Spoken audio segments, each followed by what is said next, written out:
আলহামদুলিল্লাহ, আল্লাহ তাআলা শুকরিয়া যে আল্লাহ তাআলা আমাদেরকে এরকম এক ভাইকে চিরস্থায়ী জাহান্নাম থেকে ফিরাইয়া এরকম চিরস্থায়ী জান্নাতের পথে নিয়ে আসছে। আমাদের মাঝে আজকে হকের আওয়াজের আয়োজনে খুদবাতের প্রযোজনায় আমাদের মাঝে আজকে উপস্থিত হয়েছেন মোহাম্মদ ওয়াসিফুল্লাহ ভাই, যিনি আজকে তার ইসলাম গ্রহণের সেই ভয়াল কাহিনী, সেই গুরুত্বপূর্ণ কাহিনী আজকে উম্মাতের ফায়দার জন্য আপনাদের সামনে আমরা পেশ করতেছি। তো প্রথমেই আমরা জানতে চাচ্ছি আপনার কাছে ওয়াসিফুল্লাহ ভাই, আপনার পরিচয়, আপনার পূর্বের নাম বা আপনি কবে মুসলমান হয়েছেন এইসব সম্পর্কে আমরা জানতে চাচ্ছি আপনার কাছে, যদি আপনি মানে ক্যামেরার দিকে একটু বলতেন। আলহামদুলিল্লাহ, শুকরিয়া যে আমার মতো ব্যক্তি আজকে এখানে উপস্থিত হতে পেরেছি।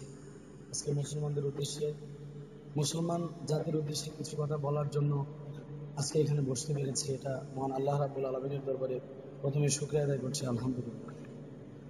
আমার দেশের বিভাগ হচ্ছে ময়মনসিংহ, নেত্রকোনা জেলার পূর্বদলা থানার নারায়ণডহর গ্রামের আমার জন্ম হয়। তো আমরা 8 ভাই বোন, 4 ভাই 4 বোনের মধ্যে আমি সবার ছোট। বড় ভাই, বড় 3 ভাই এবং বড় 4 বোনের চাইতে আমি সবার ছোট। বাবা কিছুদিন আগে মৃত্যুবরণ করেছেন, মা আছে। তো বাবা মা বৈষ্ণব, ওই প্রেক্ষাপটে বৈষ্ণবদের সাথে উঠা বসা ছোটবেলা থেকে বেশি। পড়াশোনা প্রাথমিক অবস্থায় গ্রামের স্কুল থেকে, হাই স্কুল ওইখানে এসএসসি পাস করার পর নেত্রকোনা সরকারি কলেজ ইন্টারমিডিয়েট, তারপর আনন্দমোহনে এখন অনার্স ফাইনাল ইয়ারে আছে। আপনার বাবা মার নাম? আমার পিতার নাম হচ্ছেন মনোরঞ্জন দাস, মাতার নাম খুশি রানী। আমার পূর্ব নাম চরণ কুমার দাস। চয়ন কুমার দাস। আর বর্তমান নাম? বর্তমান নাম হচ্ছে ওয়াসিফুল্লাহ। জি, আসলে আমরা জানতে পারলাম আপনার পরিচয়। এরপর আমরা আপনার কাছে জানবো যে আপনার শিক্ষাগত যোগ্যতা, মানে শিক্ষাগত অবস্থা, আপনি কতটুকু লেখাপড়া করছেন বা কি করেন এখন বর্তমানে? এখন বলতে আমি এসএসসি ইন্টারমিডিয়েট সায়েন্স থেকে পাশ করার পর এখন ময়মনসিংহ আনন্দমোহন বিশ্ববিদ্যালয় কলেজে প্রাণী বিজ্ঞানে অনার্স ফাইনাল ইয়ার পড়াশোনা করছি। পাশাপাশি ইসলাম গ্রহণের পর থেকে একটা মাদ্রাসা, সেটা হচ্ছে ময়মনসিংহের শান্তিপাড়া এলাকায় ফজলুল হক মার্কাজুল মাদ্রাসা, ওখানে আপনার দাওরা পর্যন্ত মাদ্রাসায় বাংলা শিক্ষকতা করি। পাশাপাশি ওখানে হুজুরদের কাছে নামাজ পড়ছি। আলহামদুলিল্লাহ, আল্লাহ তাআলা শুকরিয়া যে আল্লাহ তাআলা আপনাকে এই পথে ফিরে আনছেন। তো আসলে মুসলমান হয়েছেন, এটা আমাদের জন্য সুখকর, আপনার জন্য সুখকর। হ্যাঁ, এটা আসলে খুশি সংবাদ, সারা মুসলিম উম্মার জন্য খুশি সংবাদ। তো আসলে আমরা এরপর আপনাদেরকে জানবো যে আপনি মুসলমান যে হয়েছেন, মুসলমান হওয়ার পিছনে তো অবশ্যই আপনি কোনো না কোনো জিনিস দেখা ভালো লাগছে মুসলমানদের, আবার কোনো না কোনো জিনিস আপনি যে ধর্মে ছিলেন ওই ধর্মের খারাপ লাগছে। বৈষ্ণব, আপনারা ছিলেন বৈষ্ণবী নাকি? আচ্ছা, যাই হোক, তো কোনো কিছু না অবশ্যই খারাপ লাগছে, আবার কিছু না মুসলমানদেরকে ভালো লাগছে। তা আমরা আপনাকে জানবো যে আপনি মুসলমানদের কি দেখা, মানে কিসের উপর ভিত্তি করে বা কি দেখে এমন ভালো লাগছে যার কারণে আপনি মুসলমান হইলেন, যদি আপনি আমাদেরকে বলতেন। আসলে আমি ছোটবেলা থেকে যে পরিবেশের মধ্যে গ্রামে বড় হয়েছি, আমার বেশিরভাগ বন্ধু বান্ধব যারা ছিল তারা মুসলমান। আমি ছোটবেলা থেকে হিন্দুদের কৃষ্টি কালচার এগুলোর সাথে খুব একটা মিশতাম না। এরপরও বৈষ্ণবদের সাথে উঠা বসা ছিল, যেহেতু বাবা মা বৈষ্ণব, ওনাদের সাথে বিভিন্ন অনুষ্ঠানে যেতাম। তো ষষ্ঠ শ্রেণী থেকে 10ম শ্রেণী পর্যন্ত যখন বুঝি, আমাদের স্কুলের যে মৌলভী স্যার ছিলেন, ওনার বাড়ি আমাদের পার্শ্ববর্তী এলাকায় দেউটুকুন গ্রামে, আব্দুল মতিন সাহেব, দামাত বারাকাত। তো ওই মৌলভী স্যার যখন আমাদের ইসলাম ধর্ম ক্লাস দিতেন, আমি ষষ্ঠ শ্রেণী থেকে 10ম শ্রেণী পর্যন্ত একদম সামনের বেঞ্চে বসে হুজুরের ক্লাস করতাম, মানে ইসলাম ধর্ম ক্লাস করতাম। আমি হিন্দু ধর্ম যে ক্লাস করাতো আমাদের চিত্রলেখা ম্যাডাম, ওই ক্লাসটা আমার কাছে তেমন একটা ভালো লাগতো। আমার এই ইসলাম ধর্মের যে বিধানগুলো, বিশেষ করে কিছু কিছু শব্দ আছে, যেমন খেজুর গাছ, মুজাহিদ, ঘোড়া, উট, মরুভূমি, এই শব্দগুলো আমার কাছে খুব বেশি ভালো লাগতো। এই শব্দগুলো তো আপনারা হিন্দু ধর্মে নাই, ওইগুলো ওইখানে নাই, এটার মধ্যে আছে, খুব বেশি ভালো লাগতো। স্যার যখন ক্লাসের মধ্যে আপনার উমর ফারুক রাদিয়াল্লাহু তাআলা আনহু সম্পর্কে পড়াতেন, যে উনি ইসলাম কবুল করার পর থেকে প্রকাশ্যে আজান দেওয়া শুরু হয়, তখন আমার ভিতরে খুব একটা স্পিড জাগে। কিন্তু আমি আসলে বুঝতাম না যে এখনো পর্যন্ত কালেমা পড়ে মুসলমান হওয়া যায়, এই জিনিসটা যে এখনো পৃথিবীতে আছে, সুযোগ আছে ইসলাম গ্রহণ করার, আমি সেটা বুঝতাম না। আমি মনে করতাম যে নবী করিম সাল্লাল্লাহু আলাইহি ওয়াসাল্লাম যখন দুনিয়াতে ছিলেন, ওনার সময় শুধুমাত্র মানুষ ইসলাম কবুল করতে পারতো, এরপরে আর বিধানটা নাই। আমি এটা মনে করতাম, এটার ধারণা ছিল। তো যখন নবী করিম সাল্লাল্লাহু আলাইহি ওয়াসাল্লাম সম্পর্কে, ওনার জীবনী সম্পর্কে শুনতাম, উনি ধর্মের জন্য অনেক কিছু করেছেন, তখন ধীরে ধীরে কেমন করে জানি আমার ভিতরে একটা বিষয় ঢুকে যায় যে পৃথিবীর মধ্যে সর্বশ্রেষ্ঠ ব্যক্তি হচ্ছে হযরত মুহাম্মদ সাল্লাল্লাহু আলাইহি ওয়াসাল্লাম। এবং আমার প্রিয় ব্যক্তিত্বে আমি নিজেকে মানে আমি ওনাকে আমার হৃদয়ের যে অনুভূতি, হৃদয়ের যে আসনটা আছে, আমি ঠিক ওইখানে বসাই যে পৃথিবীর মধ্যে আমার প্রিয় ব্যক্তিত্ব হচ্ছে হযরত মুহাম্মদ সাল্লাল্লাহু আলাইহি ওয়াসাল্লাম। কিন্তু আমি এইটা বুঝতাম না যে ওনার উপর যে ধর্ম এসেছে ইসলাম, এই ধর্ম কবুল না করলে আমি নিশ্চিত জাহান্নামের আগুনে আমাকে জ্বলতে হবে, আমি সেটা বুঝতাম না। স্যার যখন ক্লাসের মধ্যে পড়াতো, আমি মনে করতাম যে কবরের মধ্যে 3টা প্রশ্ন করা হয়, আমাকেও 3টা প্রশ্ন করা হবে। আমি এটা খুব বিশ্বাস ছিল আমার ভিতরে। মানে আমাকে তো হিন্দু পরিবার থেকে শেখানো হয়েছে যে সবটাই সত্য, হিন্দু ধর্ম সত্য, বৌদ্ধ ধর্ম সত্য, খ্রিস্টান ধর্ম সত্য, মুসলমান ধর্ম সত্য, এটা কিন্তু আমাকে শেখানো হয়েছে। পরবর্তী সময় ইনশাল্লাহ বলছি পরের ব্যাপারটা। তো এই ক্ষেত্রে আমি যখন চিন্তা করতাম আমাকে কবরের মধ্যে 3টা প্রশ্ন করা হবে, এখন আমার তো সওয়াবের দরকার, আমার তো পুণ্যের দরকার, কি করা যায়? স্যার আমার কাছে শিখিয়েছিল যে সালাম দিলে নেকি পাওয়া যায়, আবার সালাম নিলেও নেকি পাওয়া যায়। চিন্তা করতাম এখন গ্রামের এলাকার যে সমস্ত মুরব্বীরা আছে, ওনাদেরকে যদি আমি সালাম দিই, ওনারা মনে করবে যে মনোরঞ্জনের ছেলেটা হিন্দু মানুষ, আমাদেরকে সালাম দেয়, আমাদেরকে নিয়ে টিটকারি মারে। তখন এটা একটা মানে অন্যরকম পরিবেশের সৃষ্টি হবে, যে কারণে আমি সাইকেল দিয়ে 2-3 গ্রাম পরে চলে যেতাম, আস্তে আস্তে সাইকেল চালাতাম আর মুরব্বীদের দিকে সালাম দিতাম। দিন শেষে হিসাব করতাম আজকে আমার কয়টা নেকি হয়েছে, কবরের পুঁজি হিসাব। এভাবে যখন জীবন কাটছিল, আমি ক্লাসের মধ্যে যে সমস্ত ভাইয়ারা ইসলাম ধর্ম ক্লাসের মধ্যে টুপি পড়তো না, স্যার আমাকে দায়িত্ব দিত তুই এদের লিস্ট করবি। তখন এদের লিস্ট করে আমাকে দায়িত্ব দিত। হিন্দু হিন্দু অবস্থায় একাই ছিলাম, ক্লাসের মধ্যে মুসলিম একাই ছিলাম। তো ওইখানে তাদেরকে লিস্ট করতাম। পাশাপাশি সবচেয়ে যে বিষয়টা আমার ভিতরে দাগ কেটেছিল সেটা হচ্ছে আমাদের স্যার বলতেন যে চয়ন, তুই তো হিন্দু, তোর কোন কোন বন্ধুরা নামাজ পড়ে না, তুই মসজিদের কাছে গিয়ে দাঁড়াবি, তারপর দেখবি কে কে নামাজ পড়ে না, আমাকে লিস্ট দিবি। তো যখন আমি হিন্দু মানুষ, মসজিদের সামনে গেলে সমস্যা হতে পারে, যে জন্য ওখানে যাওয়াটা কিছুটা সংকোচ, অন্য বন্ধুদেরকে দায়িত্ব দিয়ে দিতাম যে তুই যা গিয়ে একটু দেখ কে নামাজ পড়ে, আমাকে লিস্ট দে। কিন্তু সে নিজেই যখন নামাজ পড়ে না, তখন তো আমাকে লিস্ট দেওয়ার প্রশ্ন আসে না। বাধ্য হয়ে আমি যখন মসজিদের সামনে দাঁড়াতাম আর যখন দেখতাম যে সমস্ত মুসলমানেরা অজু করে এসে আল্লাহ রাব্বুল আলামিনের কুদরতি পায়ের মধ্যে সেজদা দিচ্ছে, আমি তখন মাওলাকে ডাক দিতাম, আল্লাহ তুমি যদি আমাকে হিন্দুর ঘরে না পাঠিয়ে যদি মুসলমানের ঘরে পাঠাইতা, আমি 5 ওয়াক্ত নামাজ পড়তাম। মাওলাকে বারবার কোলে যাচ্ছি বলতে থাকতাম, আল্লাহ আমার কি দোষ, আমি হিন্দুর ঘরে জন্ম নিয়েছি, আমি তো কিছু করার নাই মাওলা, তুমি যদি আমাকে মুসলমানের ঘরে পাঠাইতা আমি তোমার কাজ করতাম। এভাবে ধীরে ধীরে যখন আমার মুসলমান বন্ধুদের সাথে উঠা বসা করতাম, আমি তাদেরকে বারবার নামাজের জন্য তাগিদ দিতাম। অর্থাৎ তাবলীগ জামাতের হিন্দু থাকা অবস্থায় তাবলীগ জামাতের ভাইদের যে কাজটা এখন বর্তমানে আমরা করি, ওই কাজটা আল্লাহ আলহামদুলিল্লাহ আল্লাহ আমাকে হিন্দু অবস্থায় করিয়েছে। যখন আপনার আমাদের এলাকার মধ্যে আপনার মাহফিল গুলো হয়, যে সভাগুলো হয়, এগুলোর পিছনে বসতাম, পিছনে লম্বা লোকদের কেউ যেন না দেখে, এরকম লম্বা লোকদের একজন আড়ালে বসতাম, যাতে করে আমার চেহারাটা দেখে যদি হিন্দু মানুষ আমাকে কেউ তাড়িয়ে দেয়, কিন্তু আমাকে ওখানে বসতে হবে। হুজুরদের যে কথা, হুজুরদের যে চেহারা সুরত, ওনাদের কথাবার্তা আমার খুব বেশি ভালো লাগে। ঠিক মানে সবচেয়ে সুখের যে বিষয়টা, আজকে যে মাহফিলগুলো আপনার পরে জানবো, আমি আগে জানতে চাচ্ছি যে আপনি মানে মুসলমান হওয়ার পিছনে যে কারণ। তো এখানে এভাবে বসে থাকতাম। ধীরে ধীরে যখন আমি ইন্টারমিডিয়েট পড়া শুরু করি, তখন আমি চিন্তা করি যে আমি যখন গ্রামে ছিলাম তখন তো পরিবারের লোকজন আমাকে চিনত। তো আমি এখন রোজা নামাজ রোজা এগুলো যেগুলো আছে এগুলো খুব প্রয়োজনীয়, এটা আমি বুঝতাম যে নবী করিম সাল্লাল্লাহু আলাইহি ওয়াসাল্লামের যে প্রত্যেকটা সুন্নাত এগুলো বিজ্ঞানসম্মত, এবং আমি সায়েন্স থেকে এগুলো প্রমাণও পেতাম যে বিজ্ঞান কখনো কোরআন সুন্নাহর বাহিরে না, যেহেতু সায়েন্স নিয়ে পড়তেন। এবং আমি এটা ইতিমধ্যে স্বীকার করতাম যে পৃথিবীর মধ্যে ইসলাম হচ্ছে সর্বশ্রেষ্ঠ ধর্ম এবং আল কোরআন হচ্ছে সর্বশ্রেষ্ঠ ধর্মগ্রন্থ, এটা আমি আগেই বিশ্বাস করি। পরবর্তী সময়ে আমি যখন মুসলমান বন্ধুদের সাথে একসাথে থাকতাম, চিন্তা করতাম দস্তরখানা বিছিয়ে খাওয়ার জন্য, সুন্নত মানার জন্য, আঙ্গুলটা চেটে বুটে খেতাম। এটা আপনি জানতেন তখন? হ্যাঁ, জানতাম যে সুন্নাহগুলো পালন করলে আমার জন্য উপকার হবে। মানে ইসলাম এমন একটা জিনিস, আমি বলতাম যে ওদেরকে যখন ইসলাম পালন করতে গিয়ে মুসলমানরা বলতো তুই হিন্দু মানুষ, তুই মুসলমানদের আমাদের মতো পালন করিস কেন? আমি বলতাম দেখ ভাই, ইসলাম করো বাপ দাদা সম্পত্তি না, ইসলাম গোটা পৃথিবীর সমস্ত মানুষের জন্য, ঠিক না? এখন আমরা বুঝি যে ইসলাম যদি কেউ মানে আপনার এই বিধানগুলো পালন করে, সে যদি মুসলিম হয়ে পালন করে তাহলে দুনিয়া এবং আখিরাতে কামিয়াবি, আর অমুসলিম ব্যক্তি যদি পালন করে তাহলে দুনিয়াতে কামিয়াবি হবে, কিন্তু আখিরাতে সে ক্ষতিগ্রস্ত হবে, কালেমা না থাকার না। এই জন্য দেখবেন অনেক সময় হয়তো দেখবেন বৌদ্ধরা, খ্রিস্টানদের ফাদাররা বা হিন্দুদের শিখ সম্প্রদায়ের বড় বড় গোসাইদেরকেও দেখি তারা কিন্তু মাথার মধ্যে পাগড়ি পরে। এতে করে অনেক উপকারিতা আছে, আপনি বিষয়টা হয়তো জানেন।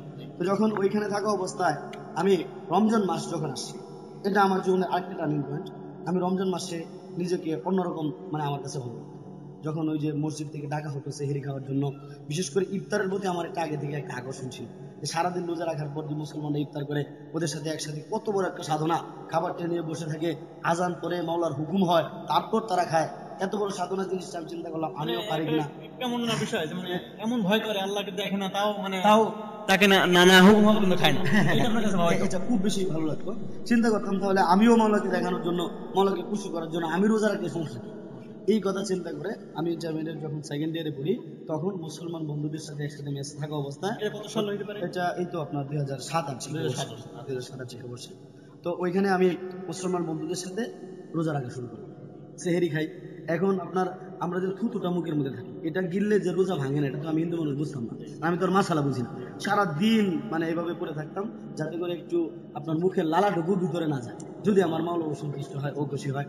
সারাদিন মুসলমান বন্ধুদের সাথে একসাথে ঘোরাফেরা করতাম। তখন ওইখানে মাথার মধ্যে টুপি দেওয়া।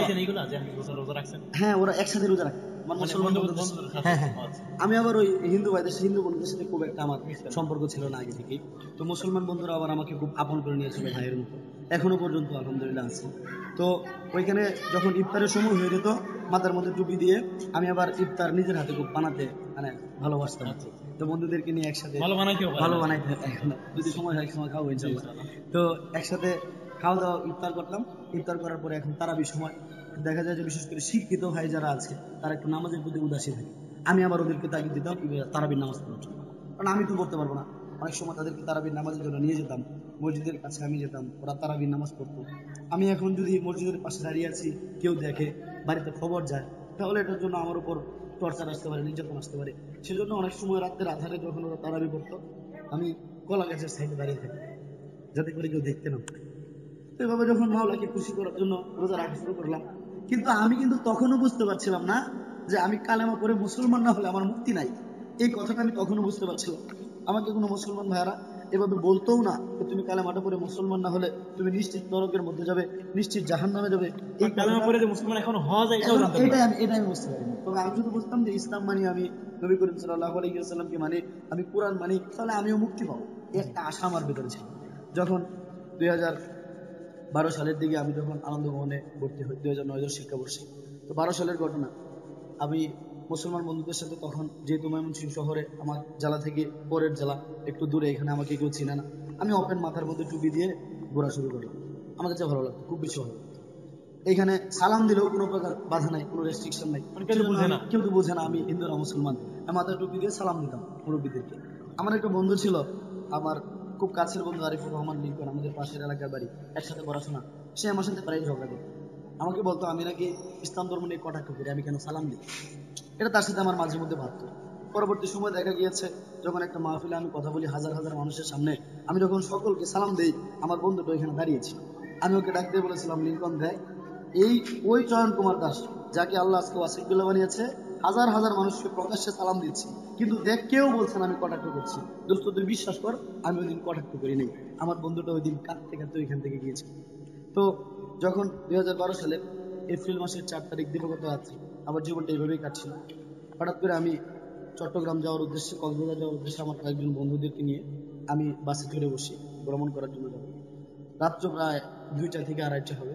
বাসটা যখন ঢাকা থেকে কুমিল্লার এদিকে এসেছে, হঠাৎ করে আমার শরীরের ভিতরে একটা বাতাস লাগে, খুব একটা আরামের একটা অনুভূতি, মানে খুব একটা প্রশান্তি লাগে শরীরের ভিতরে। আমি আর ওইখানে সজাগ থাকতে পারি না, তাৎক্ষণিকভাবে আমি ঘুমিয়ে পড়ি। আর ঘুমের মধ্যে স্বপ্নে দেখি যে সমস্ত মুসলমানরা আমাকে একসাথে বসিয়ে গোসল করাচ্ছে আর বলা বলি করছে ছেলেটাকে মুসলমান বানানো হবে। তখন আমার অবস্থা খুব খারাপ হয়ে যায়। আমি তাৎক্ষণিকভাবে ঘুম থেকে সজাগ হয়ে কান্নাকাটি শুরু করি। মুসলমান বন্ধু যারা সাথে ছিল তারা বলতে থাকে, কি ব্যাপার দোস্ত, তুই কান্নাকাটি করছিস কেন, কি হয়েছে? আমি বলছি আমি কিছু জানি না, তবে আমার কাছে মনে হচ্ছে আমি মুসলমান হয়ে গেছি। এরকম বারবার শুধু মনে হচ্ছিল। তো এক পর্যায়ে এই স্বপ্নের পরে আমি বুঝতে পারলাম যে দুনিয়াতে এখনো কালেমা পড়ে মুসলমান হওয়া যায়, এই জিনিসটা যে এখনো হওয়া যায়, এই জিনিসটাই বুঝতে পারলাম। তখন বুঝতে পারছি। এরপরে দেখা যায় আমি যেখানেই যাই কেউ না কেউ আমাকে ইসলামের কথা বলে। না, মুসলমান হইনি। আমি ওই কক্সবাজার একটা হোটেলে উঠি, হোটেল সি ওয়ার্ল্ড যেটাকে বলা হয়, ওইখানে টেলিভিশন অন করে দেখি ওইখানে টিভিতে একজন নৌ মুসলিমের সাক্ষাৎকার দিচ্ছে। তখন এই যে নৌ মুসলিম শব্দটা আমি চিন্তা করি, নৌ মুসলিম মানে তো যে মুসলমান না, কিন্তু পরে বুঝতে পারি যে নৌজওয়ান যেরকম নতুন জোয়ান, ঠিক অনুরূপ ভাবে নৌ মুসলিম মানে নতুন মুসলমান। তখন আমি বুঝতে পারি এখনো হওয়া যায়। তখন আমার কাছে মনে হচ্ছিল এই লোককে আমার সাক্ষাৎকার দিচ্ছে কিনা। কারণ আমার যেরকম আগের ভালো লাগা ছিল এই লোকের সাক্ষাৎকারের সাথে আমার সাক্ষাৎকার মিলছে, কারণটা কি?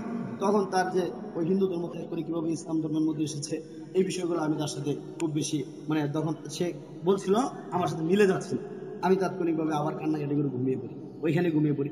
বন্ধুরা সবাই চলে যায়, আমি ওখানে রুমে একা রেখে হঠাৎ করে স্বপ্নে দেখি যে একজন আপনার মুরব্বী মানুষ, মুসলমান মানুষ, দাড়িওয়ালা মুসলমান মানুষ, তার সাথে আমি হাতে হাত ধরে একদম উড়ছি, আকাশের মধ্যে উড়াউড়ি করছি। তো স্বপ্নে দেখতেছি, ঘুম থেকে ওঠার পর চিন্তা করলাম এই লোকটাকে পূর্বে যেন কোথায় দেখেছি, এরকম আমার কাছে মনে হচ্ছিল। চিন্তা করতে করতে আসলো ওই লোকটা আমাদের পাশের থানা, তো দুর্গাপুর থানা, যার পূর্ব নাম ছিল প্রদীপ কুমার, বর্তমান নাম হচ্ছে নুরুল ইসলাম, আমাদের ওই মুসলমান ভাইয়ের মুসলমান ভাই। তখন ওই যে ব্যক্তিটার সাথে একদিন কথা বলেছিলাম, তখন মনে পড়েছে যে উনিও হিন্দু থেকে মুসলমান হয়েছে। তখন 2-4 ঘটনা যখন আমার চোখের সামনে চলে আসে যে এইখানে এক ভাই মুসলিম হিসেবে সাক্ষাৎকার দিচ্ছে, আবার প্রদীপ চন্দ্র দাস সেও এখানে নুরুল ইসলাম হয়ে গিয়েছে, তার মানে এখনো আমি চয়ন কুমার দাস এখনো কালেমা পড়ে মুসলমান হওয়ার সুযোগ আছে, অসিবিল হওয়ার সুযোগ আছে। তো এই কথা চিন্তা করে দীর্ঘ 3 মাস পর্যন্ত আমি ইসলাম নিয়ে গবেষণা করি, ইসলাম নিয়ে রিসার্চ করতে করতে করতে করতে এক পর্যায়ে ময়মনসিংহ বড় মসজিদে যে আব্দুল হক সাহেব দামাত বারাকাতুহু, হুজুরের যে বড় মেয়ে জামাতে মুফতি জাকির হোসেন সাহেব, উনি শান্তিপাড়া পুরাতন জামে মসজিদের পেশ ইমাম এবং খতিব, এবং আমি যে মাদ্রাসায় বর্তমানে অধ্যয়নরত এবং চাকরিরত সেখানকার উনি নায়েবে মুতামিম সাহেব। তো হুজুরের কাছে হঠাৎ করে আমার পরিচয়, একজন মুসলমান ভাইকে মেসের মধ্যে বলি, ভাই আমি তো মুসলমান হতে চাই, মুসলমানদের প্রতি আমার একটা আকর্ষণ আছে, তো তুমি আমাকে একজন ভালো হুজুরের কাছে নিয়ে যাও। তখন ওই হুজুরের কাছে নিয়ে যায়। হুজুর যদিও ওনার চেহারা কালো, কিন্তু ওনার চেহারা দেখে আমার ভিতরে এমন একটা অনুভূতি জাগলো, আমার কাছে মনে হচ্ছিল যে আমার মাকে আমি দেখছি। মানে হুজুরের চেহারা দেখে, হুজুরের কথাবার্তা, আন্তরিকতা আমাকে বুকে জড়িয়ে নিয়েছে, যে একটা হিন্দু মানুষকে একজন আলেম মানুষ এভাবে বুকে জড়িয়ে নেবে এটা কল্পনার বাহিরে। তখন হুজুর যেভাবে বললো আমি হুজুরের প্রতি অনেকটা আকৃষ্ট হয়ে গেলাম, ইসলাম সম্পর্কে ধারণা পেলাম। তারপরে আপনার শবে বরাতের জুলাইয়ের যে 5 তারিখে শবে বরাত হয়েছিল ভারতে, শবে বরাতের আগের রাত্রিতে হঠাৎ করে আমার মনে হচ্ছিল আমি তো সিদ্ধান্ত নিয়েছি মুসলমান হব, কিন্তু আমি মুসলমান হওয়ার আগেই যদি মৃত্যুবরণ করি তাহলে তো আমি কালেমা পেলাম না। আমার কাছে বারবার মনে হচ্ছিল, মানে ঘুমাতাম আর স্বপ্ন দেখতাম এখনই হয়ে যায়, ঘুমের মধ্যে স্বপ্ন দেখতাম যে আমি মারা গিয়েছি, আমার লাশটাকে নিয়ে হিন্দুরা টানাটানি করছে, এরকম মানে ভয়ঙ্কর ভয়ঙ্কর স্বপ্ন দেখতাম। তো হুজুরকে বললাম, হুজুর আমি তো সিদ্ধান্ত নিয়েছি যে জুলাইয়ের 5 তারিখ আমি ইসলাম গ্রহণ করবো শবে বরাতের রাত্রিতে, কিন্তু শবে বরাতের রাত্রির আগের রাত্রি যদি আমি মারা যাই, তখন বলতেছে বাবা তুমি যাও গিয়ে গোসল করে আসো। তারপর মুসলমান আমার 4 জন ভাই ছিল, রুহুল আমিন ভাই, পরাগ ভাই, রুবেল ভাই এবং আব্দুল আজিজ আমার খুব কাছে। এটা 2012 সালের ঘটনা, 2012 সালে এপ্রিলের 4 তারিখ স্বপ্ন দেখার পরে জুলাইয়ের 4 তারিখ 3 মাস পর আর কি, ওইখানে আমরা বারান্দার মধ্যে যাই, হুজুরের বারান্দার মধ্যে, হুজুরের হাতে হাত রেখে কালেমা পড়ে মুসলমান। এরপর আমরা জানতে চাচ্ছি আপনার কাছে যে ইসলাম গ্রহণ করার পরে আপনার যে একটা অনুভূতি, আপনি একটা মানে একটা স্বাদ অনুভব করতেছেন, মানে ইসলাম গ্রহণ করার পরে কি অনুভূতি আপনার অনুভূতিগুলো আপনি যদি বলতেন। আসলে আমি যখন ইসলাম গ্রহণ করি আমি এখন চিন্তা করি যে আমার এই বুকের ভিতরে একটা ছাইচাপা আগুন ছিল, একটা বিশাল পাথর ছিল আমার বুকের ভিতরে, মনে হচ্ছিল ওইখানে একটা মন্দির ছিল, এই মন্দিরের ভিতর 33 কোটি দেবতা বাস। আর আমার মনে হচ্ছে ইসলাম কবুল করার কারণে আমি লা ইলাহা ইল্লাল্লাহু মুহাম্মাদুর রাসূলুল্লাহ সাল্লাল্লাহু আলাইহি ওয়াসাল্লাম এই কালেমা পাঠ করার পর থেকে আমার কাছে মনে হচ্ছে আমার এই মন্দিরটাকে কে যেন ভেঙে ফেলেছে, আমার এই মন্দিরটাকে মাওলা মন্দিরের ভিতরে থাকা 33 কোটি দেবতার মূর্তিকে ভেঙে চুরে চুরমার করে দিয়েছে, এখানে শুধুমাত্র আমার আল্লাহ রাব্বুল আলামিন আছেন। এমন আমি চিন্তা করি যে আমি আল্লাহ রাব্বুল আলামিনকে আল্লাহ বলে ডাকি বলে আমার মাকে মা বলে ডাকতে পারি, আমার বাবা জীবিত থাকতে ওনাকে বাবা বলে ডাকতে পারি নাই, ভাই বোন আত্মীয় স্বজন সকলে আমাকে পর করে দিয়েছে, কিন্তু এই যে আল্লাহ রাব্বুল আলামিনকে আমি যে আল্লাহ আল্লাহ আল্লাহ বলে ডাকতে পারছি, এখন আমার কাছে মনে হয় গোটা পৃথিবীর সমস্ত মানুষ যদি আমার পর হয়ে যায়, গোটা পৃথিবীর সমস্ত দুনিয়ার মানুষ যদি আমার শত্রু হয়ে যায়, দুনিয়ার একটা কানা করেও যদি আমার না থাকে, আমি যদি এই কালেমা নিয়ে মরতে পারি, আমি যদি ভিক্ষা করেও খাই, তবু আমি মনে করি আমার জীবন সার্থক পেয়ে গেছে।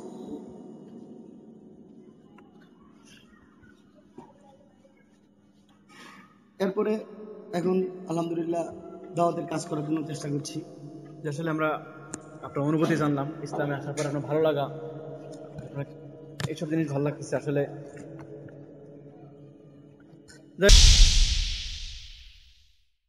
যাই হোক, আমরা এরপর থেকে জানবো আপনার কাছ থেকে যে ইসলাম গ্রহণের মধ্যে, ইসলাম গ্রহণের আগে বা ইসলাম গ্রহণের সময় বা ইসলাম গ্রহণের পরে আপনার উপর কি কি নির্যাতন হয়েছে, আসলে আমরা একটু জানতাম তাহলে ভালো হইতো আমাদের জন্য। আমি আসলে ইসলাম কবুল করেছি ময়মনসিংহ শহরে যখন থাকি। তো আমাদের গ্রামের বাড়ি নেত্রকোনা জেলা পূর্বতলা থানার নারায়ণগড় গ্রামে হওয়ার কারণে তো ওরা দীর্ঘদিন পর্যন্ত জানে না আমি ইসলাম গ্রহণ করেছি মূলত গোপনে। গোপনে গোপনে তখন আপনার বাবা মা জানে না না, জানে বা না। এলাকার লোকজন কেউ জানে না? কেউ জানে না। গোপনে ইসলাম গ্রহণ করার পর আমি মেসেই থাকি। তো তখন রমজান মাস, সবে করতে করে রমজান মাস রোজা রাখা শুরু করি এবং আমি নিয়ত করি যেহেতু আমার জীবনে আপনি কি তখন বাড়িতে থাকেন না? না, মেসে থাকি। মেসে থাকেন? মেসে থাকি, ময়মনসিংহ শহরে মেসে থাকি। এটা আপনার জন্য সুবিধা আর কি। এটা আমার জন্য যে একটা মানে, প্লাস হ্যাঁ। পয়েন্ট থাকে।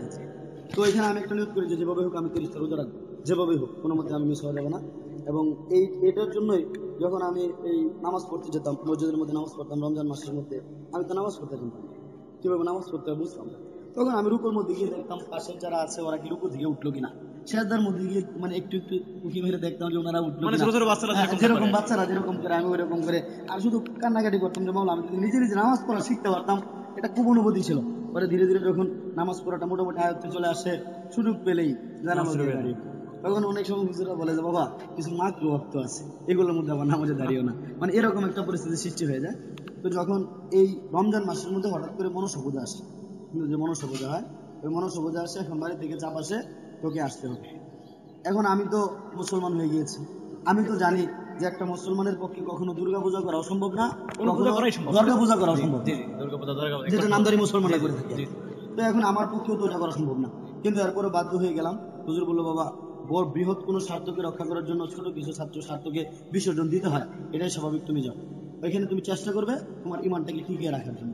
ওইখানে যাওয়ার পর যেদিন সকালবেলা মনসা পূজা শুরু হয়ে গিয়েছে, আমার আবার ওই যে ঠাকুরদের সাথে আগে থেকে একটু মানে মনোমালিন্য ছিল, মানে যে পাঠার মাথায় নিয়ে আমার সাথে একটা, আমি পরবর্তী সময় ইনশাল্লাহ বলার চেষ্টা করবো, এরপর বলে ফেলি নাকি মনে নাও থাকবে।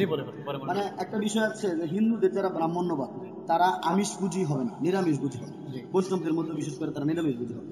কিন্তু আমার ভিতরে একটা জিনিস বুঝে আসতো না, ব্রাহ্মণ্যবাদীও যেহেতু তারা নিরামিষ খাবে, তাহলে পাঠার মাথা আমরা কোনোদিন খেতে পারতাম না। সাধারণভাবে এই পূজার মধ্যে পাঠার মাথা ব্রাহ্মণ ঠাকুর নিয়ে যেতেন। তাহলে ব্রাহ্মণদের যেহেতু সিস্টেম হলো, নীতি হলো তারা নিরামিষ খাবে, তাহলে এখানে যে পাঠার মাথাটা ব্রাহ্মণ সাহেব ঝগড়া করে নিয়ে যান, এই ব্রাহ্মণ যে পাঠার মাথা নিল, পাঠার মাথাটা তো গোস্ত বা মাংস, তাহলে এটা তো এখানে আমিষ। তাহলে এইখানে যদি একটা ব্রাহ্মণ তার বাপ দাদার নীতি সামান্য একটা পাঠার মাথার জন্য ছাড়তে পারে, তবে হিন্দু ভাইদের কাছে আমি গোটা পৃথিবীর একটাই প্রশ্ন করতে চাই, আপনাদেরকে দাওয়াত দিতে গেলে আপনারা বলবেন বাপ দাদার ধর্ম কিভাবে ছাড়ি? আপনারা তাকিয়ে দেখুন, আপনাদের ব্রাহ্মণ পণ্ডিতেরা সামান্য একটা পাঠার মাথার জন্য তার বাপ দাদার নীতি ছাড়তে পারে ভাই, আর চিরস্থায়ী জাহান্নামের আগুন থেকে বাঁচার জন্য আপনি ইসলাম কবুল করতে পারবেন না, এটা কেমন কথা ভাই? ঠিক না ভাই? এরপর দেখেন পূজার মধ্যে সকালবেলা ঠাকুর পূজা করছে, ওই দিক দিয়ে আমার মা আবার খুব ধার্মিক মানুষ, বৈষ্ণব মানুষ, ডাকাডাকি শুরু করেছে, চল তুই উঠ। আমাকে আবার বাড়িতে গেছে। তো আমি আবার একটা পূর্বের একটা ইতিহাস আছে আমার জন্মের আগে, মানে আমার জন্মের আগে আমার মায়ের কালী সাধনা ছিল, হিন্দুদের যে কালী দেবী যেটাকে বলা হয় আর কি, এটা মূলত আসলে শয়তানের একটা খেলা।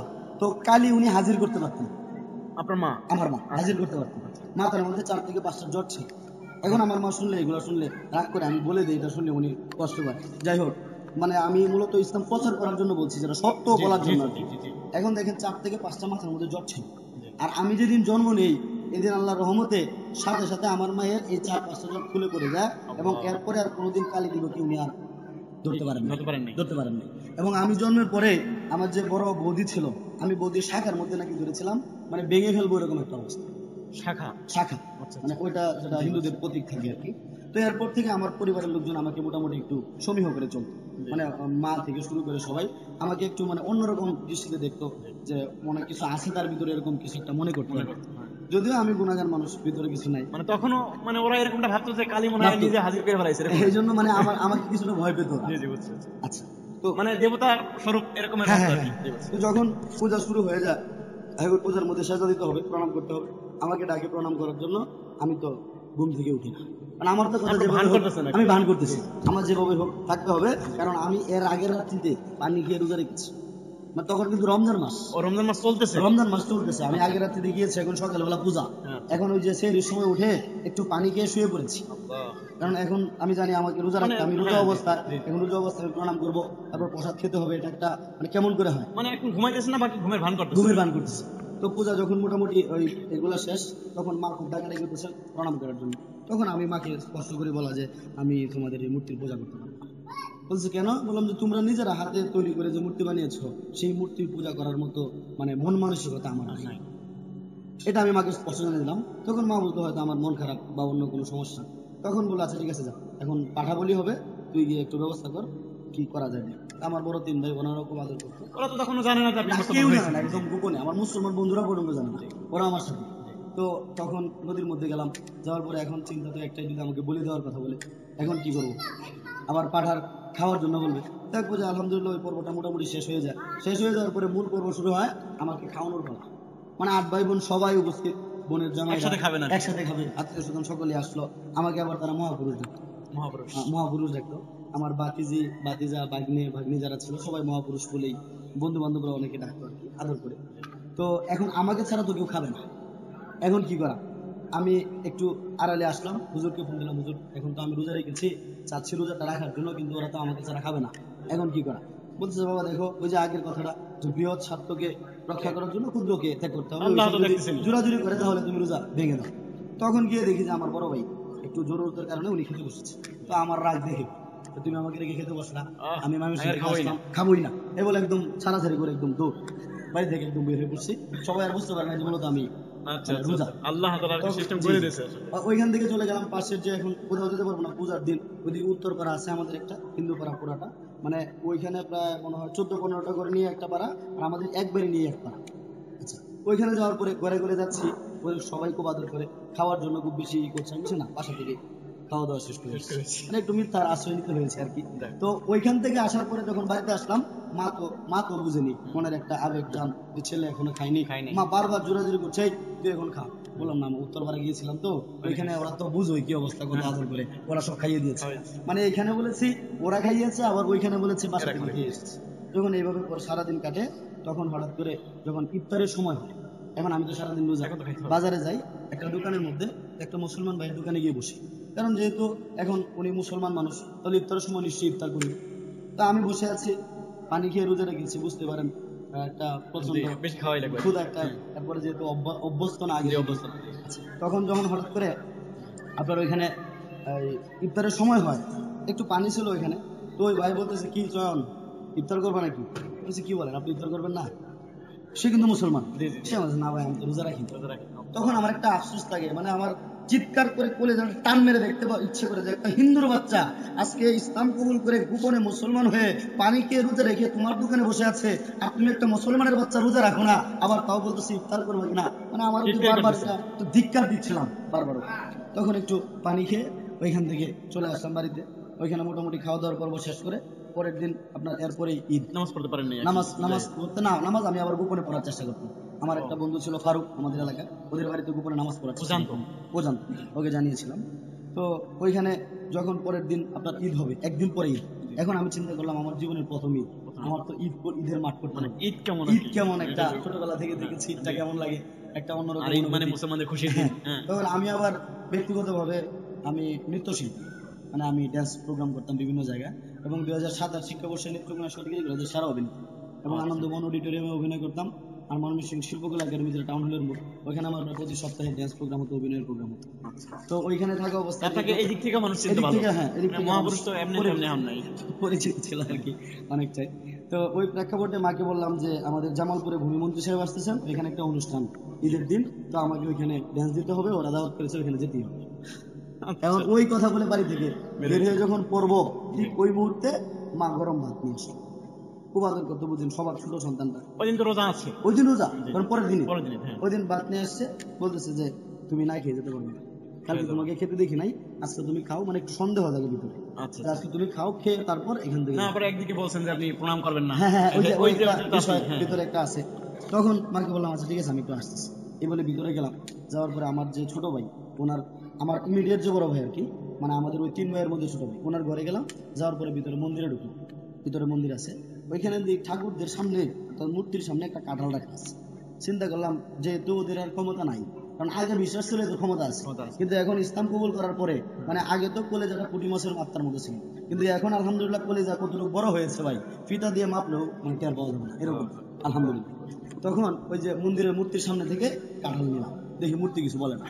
তখন কাঁঠালটা ভেঙে সুন্দর করে কাঁঠালের কোষের যে রসগুলো আছে এগুলো হাতের মধ্যে নিয়ে মুখের মধ্যে মাখিয়ে মার কাছে আসলাম, বললাম যে মা দেখো আজকে যে আসলে বৌদির কাঁঠালটা এত স্বাদ, মানে বৌদির কাঁঠাল মানে মন্দিরের যে বৌদির থেকে কাঁঠাল যে মন্দিরের সামনে থেকে মা তো আর একটু তেলে ভেঙে চলে গেল, তাদের ঠাকুরকে দেবতাকে আমি অসম্মান করেছি, এই জন্য বলে যা তুই আসলে তুই পাগলা এরকম বলে আমি তখন ওইখান থেকে বের হয়ে চলে এসেছিলাম।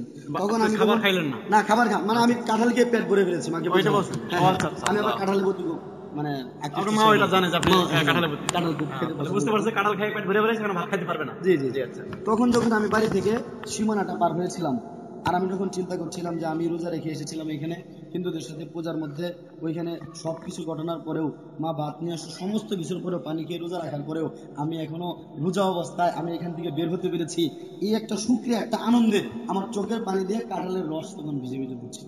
মানে এই অনুভূতিটুকু আমি জীবনে ভুলতে পারবো না। তারপর ওই জামালপুরের নান্দিনা নির্যাতন বলতেছেন আর কি, হ্যাঁ জামালপুরের নান্দিনা বাসচারা ওইখানে আসার পরে আমি ঈদের মাঠ করি। তো ইতিমধ্যে ধীরে ধীরে বাড়িতে একটা প্রচার হয়ে যায় যে আমি ইসলাম কবুল করেছি। যখন ধীরে ধীরে প্রচার হয়ে যায়, মানে এই সব ছোট ছোট ঘটনা থেকেই তো কিছুটা অনুমেয় হয়েছে আসলে। তো এরকম করে আমার আবার একটা এই ধারণা ছিল যে আমি ইসলাম কবুল করেছি, এটা শুনলে আমার মা বাবা আত্মহত্যা করতে পারে, মানে এরকম একটা পরিবেশ। আর আপনার তো এমনি মহব্বত একটু বেশি, একটু মহাপুরুষ। জি জি জি, মহাপুরুষ যদি ওদের দাবি, আমি নিজেকে দাবি করি না।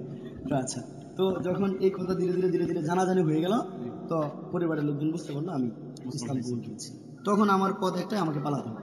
আমি গোপনে বন্ধু বান্ধবের বাড়িতে চলে যাই, আর ওই দিক দিয়ে তারা আমাকে খুঁজতে থাকে যে আমাকে যেভাবেই হোক পরিবারের সমস্ত আত্মীয় স্বজন খবর দিয়ে পরিবারকে আপনি একটু সম্ভ্রান্ত বলতে মোটামুটি গ্রামের দিক দিয়ে চলে আর কি। তারা বৈষ্ণব মানুষ, অন্যান্য হিন্দুদেরকে তারা লিডিং দেয় আর কি, বাবা মা তাদের আবার মুরিদ আছে, তো ওই প্রেক্ষাপটে তারা ঘুরতে লাগলো আমাকে পাওয়ার জন্য। আমার যে সবার বড় বোন, উনি আবার ঘোষণা দিল যে আমাকে যদি কেউ ফোন করে দিতে পারে তাহলে তাকে 2 লক্ষ টাকা পুরস্কার দেবে। আপনার বড় বোন? আমার বড় বোন 2 লাখ টাকা ঘোষণা, পুরো ঘোষণা। তখন ধীরে ধীরে আমি আবার এদিক দিয়ে গোপনে আদালতে কাগজ করে ফেললাম। করে ফেলার পরে ওদেরকে কাগজ পাঠিয়ে আমি 2 বছর পর্যন্ত পরিবারের সাথে কোনো যোগাযোগ নেই, আমি আলাদা। মানে খুঁজতে থাকে এর মাঝখানে তারা আমার শুনেছি শ্রাদ্ধ করেছে, আমাকে ত্যায্যপুত্র করেছে, আমাকে এখন পরিবারের অন্যান্য আত্মীয়রা জানে আমি মারা গিয়েছি। ছোট ছোট বাচ্চা আছে যে এখন আমাদের বাড়িতে, আমি চলে আসার পরে এখন যদি ওদেরকে জিজ্ঞেস করেন তোমাদের যে একজন আঙ্কেল ছিল চরণ আঙ্কেল, সে কোথায়, ম্যাক্সিমাম বলবো উনি তো মারা গিয়েছে। মানে এরকম একটা বিষয় কি প্রচার করেছে। আমি আমার পরিবারের কাছে এখন জীবন্ত লাশ। 2 বছর পর হঠাৎ করে একদিন শুনি যে বাবা অসুস্থ, গুরুতর অসুস্থ। এখন সবকিছু বাদ দিয়ে চিন্তা করলাম পরিবারে গেলে হয়তো চাপ আসতে পারে, অনেক ঝামেলা হতে পারে, কিন্তু এরপর যেহেতু বাবা অসুস্থ, আমি তো কালেমা পরে মুসলমান হয়ে গেলাম, কিন্তু এখন মানে পরে যে আমি কাজটা করছি তাদের বিষয়টা নিয়ে কথা বলছি আর কি।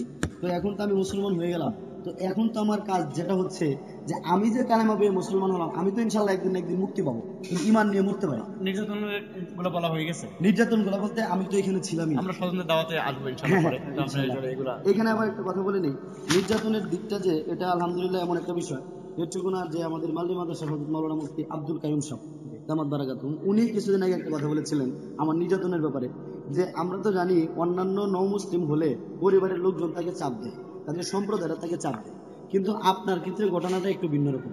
আপনি তাদেরকে এই ইসলামের সহায়তায় এমন ভাবে চাপ দিয়েছেন যে এখন মানে আমাদের আঞ্চলিক ভাষায় বলে যে তারা আপনাকে কি ঠেলা দেবে, আপনার ঠেলায় তারা সামলাতে পারছে না। মানে এখন বিষয়টা মূলত এরকমটা হয়েছে।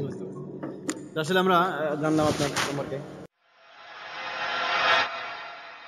তো আমরা এখন জানতাম আপনি তো মুসলমান হয়েছেন আলহামদুলিল্লাহ, চিরস্থায়ী জাহান্নাম থেকে ফিরে আল্লাহ তাআলা এরকমের চিরস্থায়ী জান্নাতের পথে নিয়ে আসছেন। তো এরপর আপনার বাবা মা স্বজনদের জন্য, আত্মীয় স্বজনদের কি করছেন, এটা যদি আপনি বলতেন, কিভাবে তাদেরকে উৎসাহিত করতেছেন ইসলামের প্রতি, শান্তির প্রতি, কিভাবে তাদেরকে দাওয়াত দিচ্ছেন, এটা যদি আমাকে আসলে ওই ইসলাম কবুল করার পর যখন আমি ধীরে ধীরে বুঝতে পারি যে যাদের কাছে কালেমা নাই তারা নিশ্চিত জাহান্নামে চলে যাবে, কিন্তু ওদেরকে কিভাবে দাওয়াত দিতে হবে, কিভাবে কি করতে হবে না হবে এগুলো আমি বুঝতাম না। সারা শুধু আমাকে বলতো যে তুই সর্বনাশ করেছিস আমাদের 14 গোষ্ঠীকে, তুই নরকে নিয়ে গিয়েছিস, আমাদের কুলাঙ্গার সন্তান, নষ্ট সন্তান, অনেক গালিগালাজ অনেক কিছু করতো, যখনই ফোন দিত তখনই গালিগালাজ করতো।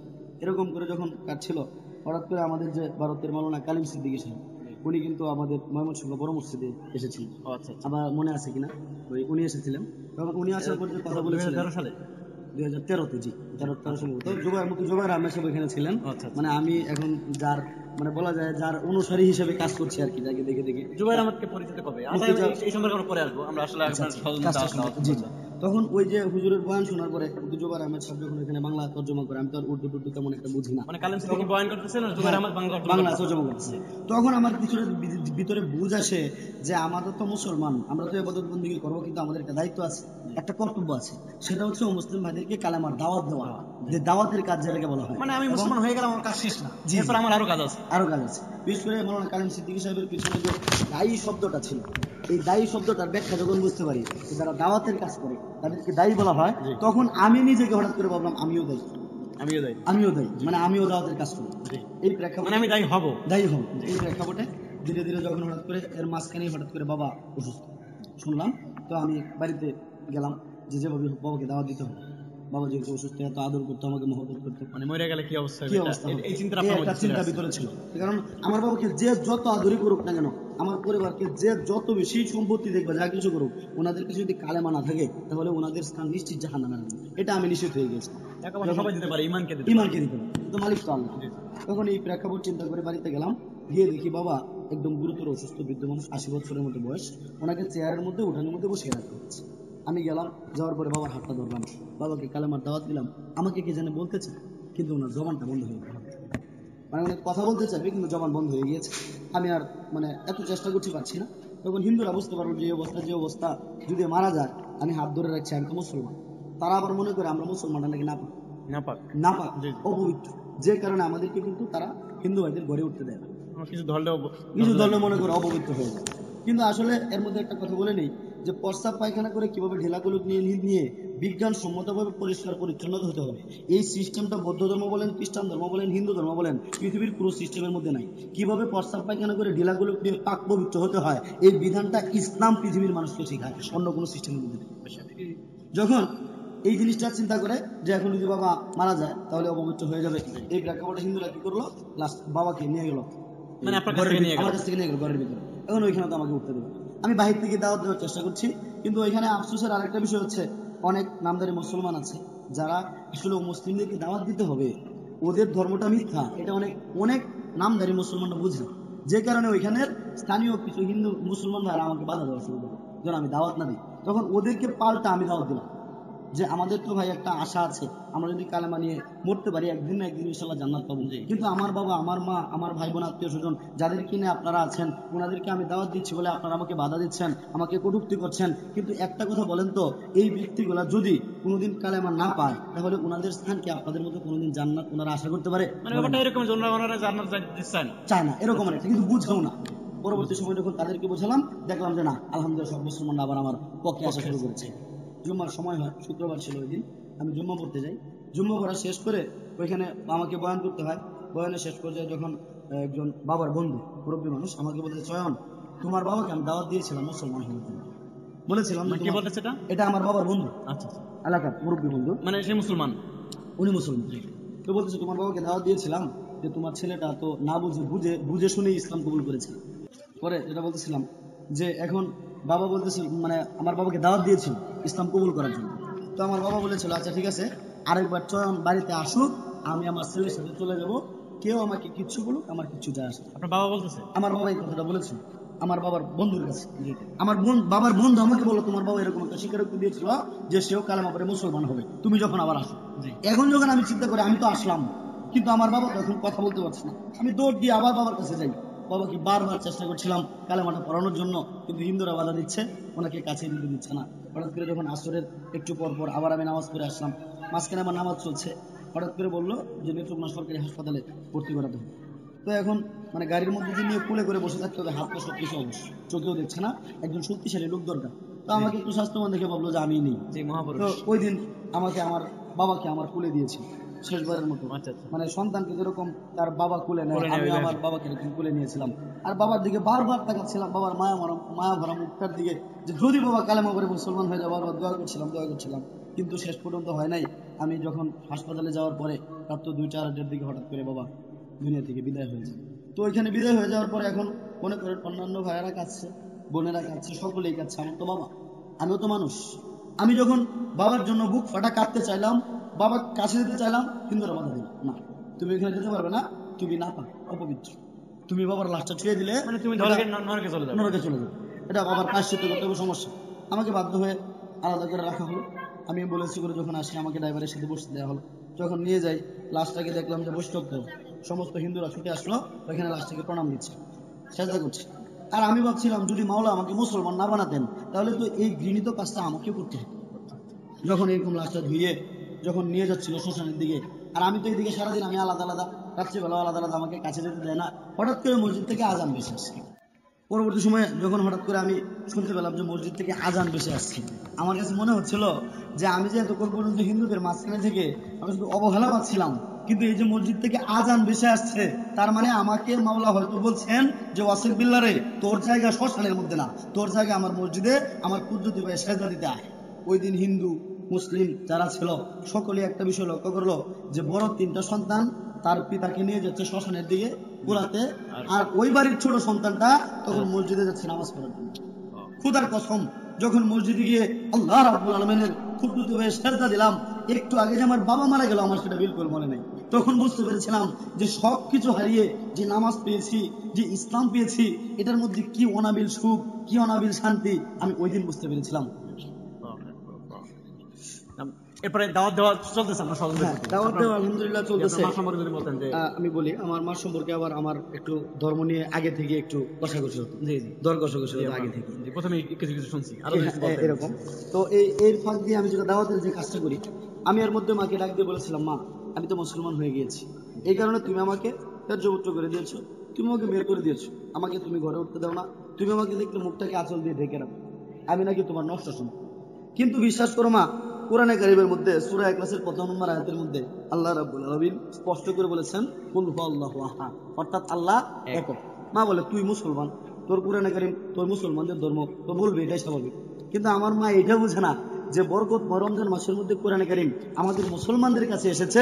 এই কোরআনে কারীম শুধুমাত্র আমাদের মুসলমানদের জন্য না, বরং এই কোরআনে কারীম হিন্দুদের মুক্তির কথা বলে, এই কোরআনে কারীম বৌদ্ধদের মুক্তির কথা বলে, এই কোরআনে কারীম খ্রিস্টানদের মুক্তির কথা বলে। গোটা পৃথিবীর যেখানে একটা মানুষ আছে প্রত্যেকটা মানুষের মুক্তির কথা এই মহাগ্রন্থ আল কোরআন বলে, ঠিক না ভাই?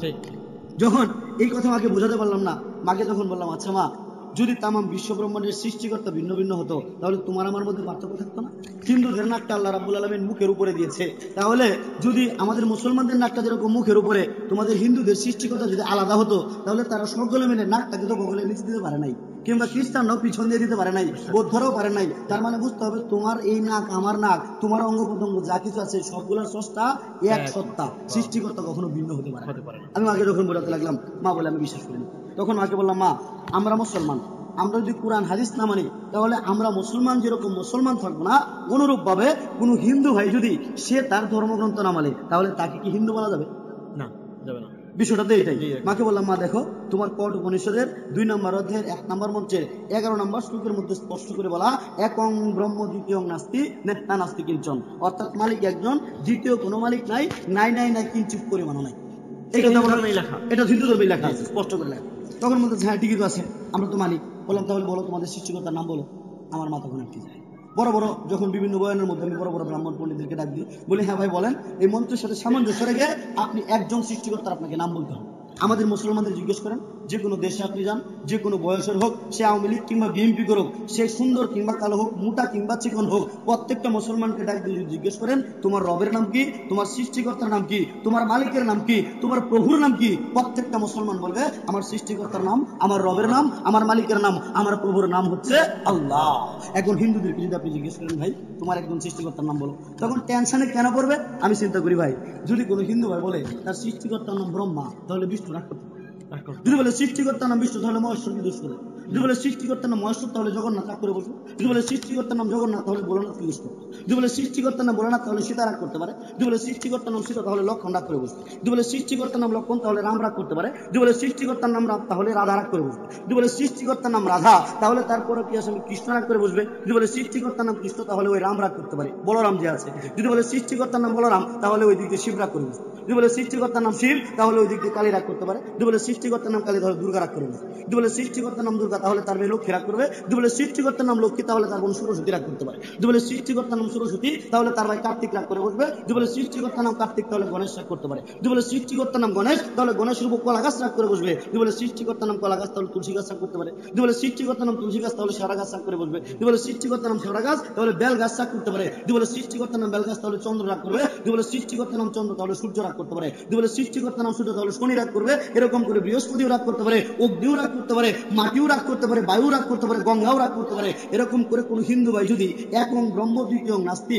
না নাস্তি কিঞ্চন এই মন্ত্রের সাথে তাল মিলিয়ে একজন দেবতার নাম বলতে চায়, যেহেতু তারা 33 কোটি দেবতার পূজা করে, বাকি 32 কোটি 99,99,999 জন দেবতায় তখন রাগ করবে। বাস্তব কিনা? যখন এই কথা বললাম আমার মাথায় এখন বলে তাহলে বল আমাদের সৃষ্টিকর্তার নাম তুই বল। তখন মাকে বলেছিলাম, মা দেখো তোমার অথর্ববেদীয় সাকল উপনিষদের মধ্যে তোমার সৃষ্টিকর্তার নাম বলা আছে। বলে তাই নাকি, কি বলিস বলতো? বললাম যে মা দেখো তোমার এখানে বলা হুতারমিন্দ্র মহাসুরিন্দ্রবু অল্লে জ্যেষ্ঠম শ্রেষ্ঠং পরমং পুণ্যং ব্রহ্মণং অল্লাম অল্লু রাসুল মোহাম্মদ রকম বরসু অল্লু আল্লাহ আবল্লাম বুকম এবং আল্লাহ বুকম বিখ্যাতকম। অর্থাৎ দেবতাদের রাজা আল্লাহ, আদি ও সকলের বর ইন্দ্রের গুরু, আল্লাহ পূর্ণ ব্রহ্মা, অক্ষয় অব্যয় স্বয়ম্ভু, মোহাম্মদ আল্লাহর রাসুল পরম বরণীয়। এই মন্ত্র দ্বারা প্রমাণ হয়ে যায় তামাম পৃথিবীর প্রত্যেকটা হিন্দু ভাই তারা যে সৃষ্টিকর্তার কথা বলে সেই সৃষ্টিকর্তার নাম হলো আল্লাহ। যখন এই কথা বললাম তখন বলে তাহলে তো আরেক সমস্যা। বললাম কি সমস্যা? বলে আমরা তো 33 কোটি দেবতার পূজা করি। তখন মাকে বললাম দেখো তোমাদের পূজা কিন্তু মোট দুই প্রকার, একটা হচ্ছে প্রকৃতির পূজা আর একটা হচ্ছে মূর্তি পূজা, ঠিক কিনা? প্রকৃতির পূজা কোনটা? ওই যে শেওড়া গাছ, বেল গাছ, চন্দ্র সূর্য গ্রহ নক্ষত্র যা আছে এগুলো সবগুলো হলো প্রকৃতি। তাদের একটা প্রবাদ বাক্য আছে এরকম, এখানে থাকতে শুনলাম যে হরিতে বসিয়া হরি হরি গুণ গায়, হরিকে দেখিয়া হরি হরিতে লোকায়। অর্থাৎ একটা পদ্ম পাতার মধ্যে একটা ব্যাঙ বসে গ্যাঙর গ্যাঙর সুরে ডাকছে। একটা সাপ আসলো ব্যাঙটাকে খাওয়ার জন্য, তো এই সাপের হাত থেকে বাঁচার জন্য ব্যাঙটা পানির মধ্যে যাবে। এখন দেখেন এখানে তো পদ্ম পাতা, এই পদ্ম পাতা হিন্দু ভাইদের প্রায় প্রত্যেকটা পূজার মধ্যে মাস্টার জ্ঞান, অর্থাৎ পদ্ম পাতা লাগবে। এখন ব্যাঙ যখন গ্যাঙর গ্যাঙর সুরে ডাকতে শুরু করলো, হিন্দুরা বলতে পারে ভাই ব্যাঙ কিন্তু হিন্দুরা পূজা করে না, আমরা তো কখনো শুনি নাই, কিন্তু এর একটা বাস্তব প্রমাণ আছে। আপনি যান গ্রামের এলাকার মধ্যে বিশেষ করে মুরব্বীদের ডাক দিয়ে জিজ্ঞেস করবেন, যখন শেষ পামগুলো বা মঠারগুলো ছিল না তখন বৃষ্টি হওয়ার জন্য ছোট ছোট বাচ্চারা মাথার মধ্যে একটা পুরুষ ব্যাঙ আর একটা স্ত্রী ব্যাঙের বিয়ে দিয়ে বাড়ি বাড়ি চাল কালেকশন করতো, যেটার নাম ছিল ব্যাঙের বিয়ে। এটা সম্পূর্ণ হিন্দুদের ব্যাঙ পূজা, আমি ওইখান থেকে জেনে এসেছি। কিন্তু আফসোসের বিষয় হচ্ছে নামধারী মুসলমানদের দ্বারা সেটা পালন করা হতো। এখন যখন এই পদ্ম পাতার মধ্যে ব্যাঙ বসলো, সাপ আসলো তাকে খাওয়ার জন্য, এখন সাপ হলো তাদের মনসা বিধায় সাপ তাদের হরি। এখন সাপের হাত থেকে বাঁচার জন্য যখন ব্যাঙটা পানির মধ্যে চাপ দিল, পানি হলো তাদের মা গঙ্গা। বিধায় হরিতে বসিয়া হরি হরি গুণ গায়, হরিকে দেখিয়া হরি হরি দেয়। এখানে সবাই তাদের হরি, বিধায় তারা এখানে, এটা হলো প্রকৃতির পূজার বিষয়টা বললাম। আরেকটা হচ্ছে মূর্তি পূজা, অর্থাৎ নিজেরা হাতে তৈরি করে যে মূর্তি বানায় সেই মূর্তি হচ্ছে আরেকটা পূজা। আমি বললাম দেখো আমি যে কাঠের চেয়ারের মধ্যে বসি, এই কাঠের চেয়ারটা কে বানায়? বলে কাঠমিস্ত্রি বানায়। আচ্ছা এখন কাঠমিস্ত্রি একটা চেয়ার বানানোর পর যদি এই চেয়ারকে এসে প্রণাম দেওয়া শুরু করে, এখানে যদি দান দুর্বা দেয়, এখানে যদি ফুল দেয়, প্রসাদ দেয়, দিয়ে যদি বলে ও বাবা চেয়ার তোমাকে কষ্ট করে আমি অষ্টম তিথিতে বানালাম, তুমি আমাকে আজকে আমাকে সন্তান দাও, তুমি আমাকে সুস্থ করে দাও, তুমি আমাকে সম্পত্তি দাও, তুমি আমার মেয়ের বিয়ের ব্যবস্থা করে দাও, যদি এই কথা কোনো কাঠমিস্ত্রি একটা চেয়ারকে এসে বলে, স্বাভাবিক দৃষ্টিতে থেকে কি বলা হবে? পাগল, ব্রেনের সমস্যা, ঠিক কিনা? তখন মাকে বললাম তাহলে আমাকে যে মূর্তির পূজা করার জন্য বলছো সেই মূর্তিকে কে বানায়? বললাম আমরাই তো বানাই। তাহলে আমরা যদি বানাই, যে মূর্তিকে আমি তৈরি করলাম সেই মূর্তির সৃষ্টিকর্তা তো আমি। মূর্তির যদি ক্ষমতা থাকে, কৃতজ্ঞতা বোধ থাকে, মূর্তিকে গিয়ে বলো আমাকে পূজা করার জন্য, আমি মূর্তির পূজা করি। এই কথা বলার পরে বলতেছে তুই এত বড় কথা বলা সাহস করে দিলি। বললাম দেখো আমাদের কোরআনে কারিমের সূরা হজের 73 থেকে 74 নম্বর আয়াতের মধ্যে আল্লাহ রাব্বুল আলামিন ইরশাদ করেছেন, তোমরা আল্লাহকে বাদ দিয়ে যাদেরকে ডাকো তারা সম্মিলিতভাবে একটা মাছি তৈরি করতে পারবে। একটা মাছি তৈরি করা তো দূরের কথা, কোনো প্রসাদ জাতীয় কোনো কিছু যদি এই মাছি ছো মেরে নিয়ে যায় তবে তারা তা আটকাতেও পারবে না। কত দুর্বলই পূজ্য আর কত দুর্বলই পূজারীরা। বলে হ্যাঁ এটা তো কোরআনে কারিমের কথা, আমাদের মধ্যে কি আছে সেটা বল। তখন বললাম দেখো তোমাদের যজুর্বেদের 40 নম্বর অধ্যায়ের 9 নম্বর মন্ত্রের মধ্যে স্পষ্ট দেওয়া, অন্ধং তব প্রবসন্তি যাও সন্ধুতি মুপাস্তে ততুবৈবতে তমুজ সম্ভূতারতা। অর্থাৎ যারা প্রকৃতির পূজা করবে তারা অন্ধকার নরকে প্রবেশ করবে, আর যারা মূর্তি পূজা করবে তারা আরো বেশি নরকে প্রবেশ করবে। তার মানে প্রকৃতির পূজা এবং মূর্তি পূজা হিন্দু ধর্মের মধ্যে সম্পূর্ণ নিষেধ। এখন যদি কেউ এইগুলা হিন্দু ধর্মের নিষেধ, আমাদের মধ্যে তো নিষেধই, ওই সিস্টেমের মধ্যেও নিষেধ। আচ্ছা এটা তাদের কাছে চরম সত্য কথা জানালাম, কারণ হিন্দু ব্রাহ্মণ পণ্ডিতেরা এইগুলো জানায় না, কারণ এগুলো যদি জানায় তাহলে তো বন্ধ হয়ে যাবে, বিষয়টা তো বুঝে। আচ্ছা এখন অনেক সময় আমি বিভিন্ন জায়গায় গেলে মুরব্বীরা আবার আমাকে প্রশ্ন করে যে বাবা হিন্দুরা মরার সময় কানাকানি লাইলং ইলং বলে কি জানি বলে আমাদেরকে একটু বলবা। এই প্রশ্নটা অনেকেই আমাকে করে, তখন আচ্ছা আপনারা এই কি প্রশ্ন, আচ্ছা দেখেন তো ভাই আমি আপনাকেও এই কথাটাই বলবো যেটা সবাইকে উত্তর দিই, যে হিন্দু থাকতে যেহেতু আমি একবারও মরি নাই এই জন্য এই কথাটা আমাকে বলে না। এখন প্রশ্ন হলো যে হুজুর হিন্দু থাকতে একবারও মরে নাই মানে হিন্দুরা মরে কয়বার, মানে প্রশ্নটা একটু পেঁচ লেগে গেল। আমার বিষয়টা হলো এখানে হিন্দুদের এই জিনিসটা হলো মূল, তারা বিশ্বাস করে পুনর্জন্মবাদ সম্পর্কে, অর্থাৎ তারা বিশ্বাস করে মৃত্যুর পর তাদের পুনরায় আবার জন্ম হবে। আমার মা বলতো যে বাবা এখন এইভাবে আছিস পরের জন্য কি হই না হইতো ঠিক নাই। বললাম কিভাবে, যে 84 লক্ষ জনি ভ্রমণ করার পর হচ্ছে মানব জন্ম। অর্থাৎ আপনাদের যা কিছু দেখেন উদ্ভিদ বলেন আর প্রাণী বলেন মানুষ বলেন আর গরু ছাগল যা কিছু বলেন, হিন্দুদের বিশ্বাস হচ্ছে মৃত্যুর পর তারা এগুলো হবে, আবার এইগুলো হয়ে আবার মানুষ হবে, এভাবে প্রক্রিয়া চলতে থাকবে। মানে গরু মানুষ হয়ে যাবে, মানুষ গরু হয়ে যাবে, পাপ পুণ্যের ফলাফল অনুযায়ী এভাবে তারা এভাবে চলতে থাকবে। তখন আমি মাকে বললাম আচ্ছা মা আমাদের যে নারায়ণগড় গ্রাম, ছোট্ট একটা গ্রাম, এই গ্রামের তো রাস্তাঘাট সবকিছু আমরা চিনি, একটু কষ্ট করে বলো তো আমাদের এলাকার সমস্ত মানুষদেরকে ডাক দিয়ে নিয়ে এসে বলো যে আমাদের গ্রামের মধ্যে কয় কোটি পিঁপড়া আছে। বলে এটা কি বলি, সেটা তো বলা সম্ভব না। তাহলে আমাদের গ্রামে কয় কোটি পিঁপড়া আছে সেটা যদি বলা সম্ভব না হয়, তাহলে আমাদের পূর্বজলা থানায় কয় কোটি পিঁপড়া কেউ বলতে পারবে? তাহলে নেত্রকোনা জেলায় কয় কোটি পিঁপড়া, ময়মনসিংহ বিভাগে, টোটাল বাংলাদেশের মধ্যে, এশিয়া মহাদেশ, গোটা পৃথিবীর মধ্যে অন্য সব উদ্ভিদ প্রাণী বাদ দিলাম কি পরিমাণ পিঁপড়া আছে দুনিয়ার কোন কুতুবের পক্ষে গণনা করা সম্ভব। তাহলে এত হিন্দু ভাই কবে মরলো যারা সারা পৃথিবীর পিঁপড়া হলো? বাস্তব কথা কিনা ভাই, চরম বাস্তব কথা। যদি আর একটু বড় করে দিই মশা মাসি, ওই কথা বাদ দেন, মহিলাদের মাথার মধ্যে উকুন আছেন, এত উকুন কবে মরলো? যে সমস্ত উকুনগুলো সারা পৃথিবীর হিন্দু হয়ে জন্ম যারা পুনর্জন্মবাদে বিশ্বাস করে। এটার একটা মূল রহস্য আছে যেটা আমি ওইখান থেকে জেনেছি, আমি বলি হিন্দুদের মধ্যে দেখবেন অনেক সময় যদি কোনো বড় লোক মারা যায়, বিশেষ করে ব্যবসায়ী ভাইয়েরা, পিছনে একটা ছবি টানা, স্বর্গীয় নিরঞ্জন, স্বর্গীয় মনোরঞ্জন, স্বর্গীয় গণেশ। আচ্ছা এখন তাদের মৃত্যুর পর যদি তাদের পুনরায় জন্ম হবে তাহলে নিরঞ্জন স্বর্গে গেল কখন? কারণ তার তো আবার পুনরায় জন্ম হওয়ার কথা, তাহলে স্বর্গে কে গেল? আবার সবাই শুধু স্বর্গে গেল এই গ্যারেন্টিকে দিল, কেউ কেউ তো নরকেও যেতে পারে, যেহেতু পাপ এবং পুণ্য দুইটাই রয়েছে। তাহলে আজ পর্যন্ত কোনো ছবির নিচে লেখা দেখলাম না নরকীয় নিরঞ্জন, নরকীয় কার্তিক, নরকীয় গণেশ, দেখেছেন? তার মানে তারা বিশ্বাস করে স্বর্গেই চলে যাবে। তাহলে স্বর্গ যদি সত্য হয় তাহলে পুনর্জন্মবাদ মিথ্যা, আর যদি পুনর্জন্মবাদ সত্য হয় তাহলে স্বর্গ নরক মিথ্যা। এখন দেখেন এই ব্যাপারে হিন্দুদের যে একটা দুর্গাপূজার যে ইতিহাস আছে, ওইটা যখন আমি হিন্দু থাকতে পড়তাম তখন আমার কাছে কিছুটা হাস্যকর। কেন? কারণ ওইখানে দেখতাম যে স্বর্গের মধ্যে হিন্দুদের মূল বিশ্বাস হচ্ছে স্বর্গের মধ্যে থাকবে দেবতারা আর নরকের মধ্যে থাকবে অসুররা। একবার অসুরের চিন্তা করলো, স্বর্গের মধ্যে তো দেবতারাই বাস করছে, নরকে তো আমরা অনেকদিন যাবত আছি, তো এইবার একটু স্বর্গটা দেখা দরকার। এই কথা চিন্তা করে সমস্ত অসুররা স্বর্গের মধ্যে দেবতাদেরকে আক্রমণ করলো, দেবতারা পারলো না, পরাস্ত হলো। সমস্ত দেবতারা চলে আসলো ব্রহ্মা বিষ্ণুর কাছে, তারা পাহাড়ে জঙ্গলে থাকে। ওইখানে তারা রাগে ফুলতে লাগলো, তাদের শরীর থেকে অগ্নিস্ফুলিঙ্গ বের হলো, একটা মূর্তি তৈরি হলো, হাত হলো 10টা, নাম দিল দুর্গা, 10 জন বড় বড় দেবতা 10টা অস্ত্র দিয়ে তাকে সেখান থেকে বিদায় দিল যে আবার স্বর্গে গিয়ে অসুরদের সাথে যুদ্ধ করতে। বোঝার চেষ্টা করবেন তো ওইখানে যখন ওইখানে আবার যুদ্ধ হলো, দেবতারা আবার ওই যে দুর্গা দেবী যুদ্ধ করে তাকে অসুরদেরকে পরাজিত করে আবার স্বর্গের মধ্যে দেবতাদেরকে স্থান দিল।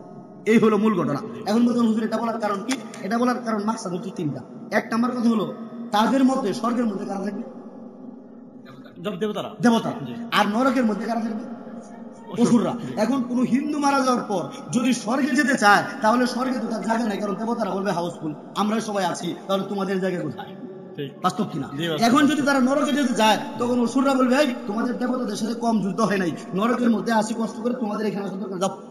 তার মানে হিন্দু মরার পর স্বর্গেও যেতে পারবে না, আবার নরকেও যেতে পারবে না, দুইটাই কি আটকা। আবার পুনর্জন্মবাদ জিনিসটা যদি সামান্যতম কারো অনেক শিক্ষিত হিন্দু ভাইরা আছে, আমি তাদেরকে বলবো বিষয়টা নিয়ে রিসার্চ করার জন্য, যে পুনর্জন্মবাদ একটা বিষয় এটা তো বাস্তব হতেই পারে না। এই যে একটা মশা মাছি এইগুলোর কথা চিন্তা করেন, আমাদের যখন এই দেশটা স্বাধীন হয়েছিল আমরা জানি এই দেশের মধ্যে জনসংখ্যা ছিল 7 কোটি বা 7.5 কোটি, এখন বর্তমানে মতান্তরে প্রায় 20 কোটির মতো হয়ে গিয়েছে। তাহলে 7 কোটি মানুষ পরে 7 কোটি হওয়ার কথা, 7 কোটি বলে যে 20 কোটি হলো, বাকি 13 কোটি করতে গেছে। এক জায়গায় যখন বয়ান করলাম প্রশ্ন করলাম যে ভাই বাকি 13 কোটি কোথা থেকে আসছে আপনারা বলতে পারেন? বলে বাকিগুলো ঢাকা থেকে আসছে। একজন ওই যে মোহনগঞ্জের এলাকার হাওড়া এলাকা ওইদিকে বলতেছে যে বাকিগুলো হাওড়ের ট্রেনে আসছে। বাস্তব কিনা? কিন্তু যদি পুনর্জন্মবাদ সত্য হতো তাহলে পৃথিবীর যে পরিসংখ্যান ছিল, যে পরিমাণ মানুষ ছিল, সারা জীবন এই পরিমাণ মানুষ থাকতো, কখনো বাড়তো না কখনো কমতো না, যদি পুনর্জন্মবাদ সত্য হতো। তার মানে স্বর্গ নরক মিথ্যা, আবার পুনর্জন্মবাদও মিথ্যা। তাহলে হিন্দু ভাইরা করবেটা কি? এই ব্যাপারে তাদের উত্তরায়ণ মেজের মধ্যে স্পষ্ট করে বলা, লা ইলাহা হরতি পাপম ইল্ল ইলহা পরম পদম জন্ম বৈকুণ্ঠ অপরিণতি তোয়াজপি নাম মোহাম্মদম। অর্থাৎ আল্লাহর আশ্রয় ব্যতীত প্রকৃত কোনো আশ্রয় নাই। আল্লাহর আশ্রয় হচ্ছে প্রকৃত আশ্রয় বৈকুণ্ঠে, অর্থাৎ স্বর্গে জন্ম লাভ করতে হলে আল্লাহর আশ্রয়কে গ্রহণ করতে হবে। আর এই জন্য হযরত মুহাম্মদ সাল্লাল্লাহু আলাইহি ওয়াসাল্লামকে মানতে হবে। এটা হিন্দু ধর্মে লেখা, এটা হিন্দু ধর্মে লেখা। আর হুজুর পাক সাল্লাল্লাহু আলাইহি ওয়াসাল্লাম বলে গিয়েছেন, মুসলিম শরীফের হাদিস, হে লোক সকল তোমরা বলো লা ইলাহা ইল্লাল্লাহ। দুনিয়ার গোটা পৃথিবীর মানুষকে আমি দীপ্ত কণ্ঠে ঘোষণা দিতে চাই, আগামীকালকে পূর্ব গগনে সূর্য উঠবে কিনা সে ব্যাপারে সন্দেহ থাকতে পারে, কিন্তু হুজুর পাক সাল্লাল্লাহু আলাইহি ওয়াসাল্লাম যে কথা বলে গিয়েছেন সেই কথার মধ্যে কোনো প্রকার সন্দেহ নাই, কোনো প্রকার সংশয় নাই, কোনো প্রকার সন্দেহ থাকতে পারে না। বিধায় হিন্দুদের ধর্মের নাম হচ্ছে ইসলাম।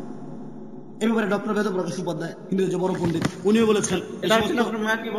আমার মাকে টোটাল বিষয়গুলো বললাম, হিন্দু ধর্ম কি মা জিজ্ঞেস এভাবে বললাম, এবং আমাদের এলাকার বিভিন্ন বয়ানের মধ্যে বললাম।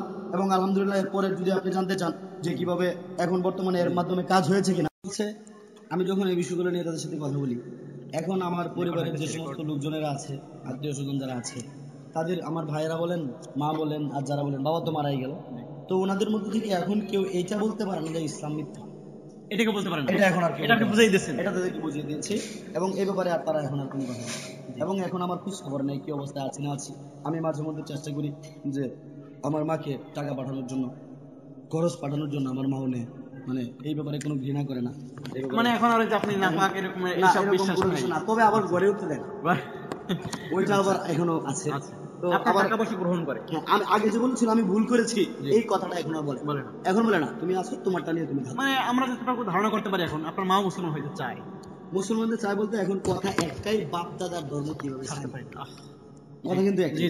আসলে মূল কথা কিন্তু আরেকটু উপর। মূল কথা হচ্ছে আমাদের কাজ কিন্তু দাওয়াত দেওয়া, আমাদের জিম্মাদারি হচ্ছে দাওয়াত দেওয়া। আমরা দাওয়াত দেব, হেদায়েত দেওয়ার মালিক হচ্ছে আল্লাহ।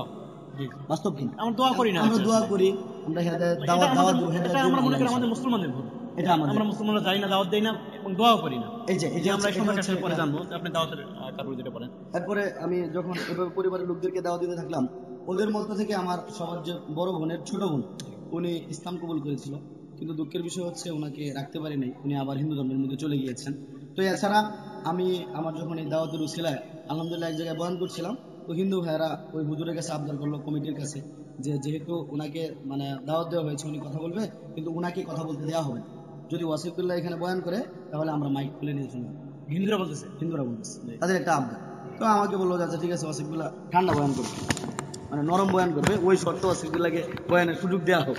তো ওইখানে বয়ান করেছিলাম, আলহামদুলিল্লাহ ওই বয়ানের উসিলায় দুইটা হিন্দু ভাই ওইখানে খুব কান্নাকাটি শুরু করে। ওই বয়ানে এবং পরবর্তী সময় আরেকটা বয়ান করতে যাই, হিন্দুরা তো আপনাকে ঘায়ল করার জন্য বয়ানটা শুনছে। হ্যাঁ, আমি কি বলি না বলি। তখন ওইখানে শুধুমাত্র একটা বিষয় তাদেরকে তুলে ধরেছিলাম যে তোমরা যদি মনে করো ইসলাম সত্য, এর প্রমাণের জন্য আমার জীবন দিতে হবে, আমি ওয়াসিফুল্লাহ মরতে রাজি আছি, আমার জীবনের বিনিময়ে হলেও তোমরা বিশ্বাস করো ইসলাম সত্য। আমি তাদেরকে অকপটে বলেছি। আচ্ছা, তো ওই দুটো ভাই ওইখানে খুব কান্নাকাটি করে পরে আরেকটা মাহফিলে গেল আমার সাথে দেখা করার জন্য, সাক্ষাৎ করার জন্য। তো ওই মাহফিলে তারা বয়ান শুনবে এবং মোটামুটি সিদ্ধান্ত নিয়েছে তারা মুসলমান হবে। হঠাৎ করে বলা শুরু করলো, ভাই আমার ঠাকুরমা মারা গিয়েছে, মানে দাদি মারা গেছে। একজন বলতেছে, তারা দুই বন্ধু, পাশাপাশি বাড়ি, ঠাকুরমা মারা গিয়েছে, আমাদের চলে যেতে। হাতটা ধরলাম, ভাই এই যে তুমি, তোমার ঠাকুরমা মারা গিয়েছে, এখন তুমি ওইখানে যাওয়ার আগে তুমি মারা যেতে পারো না?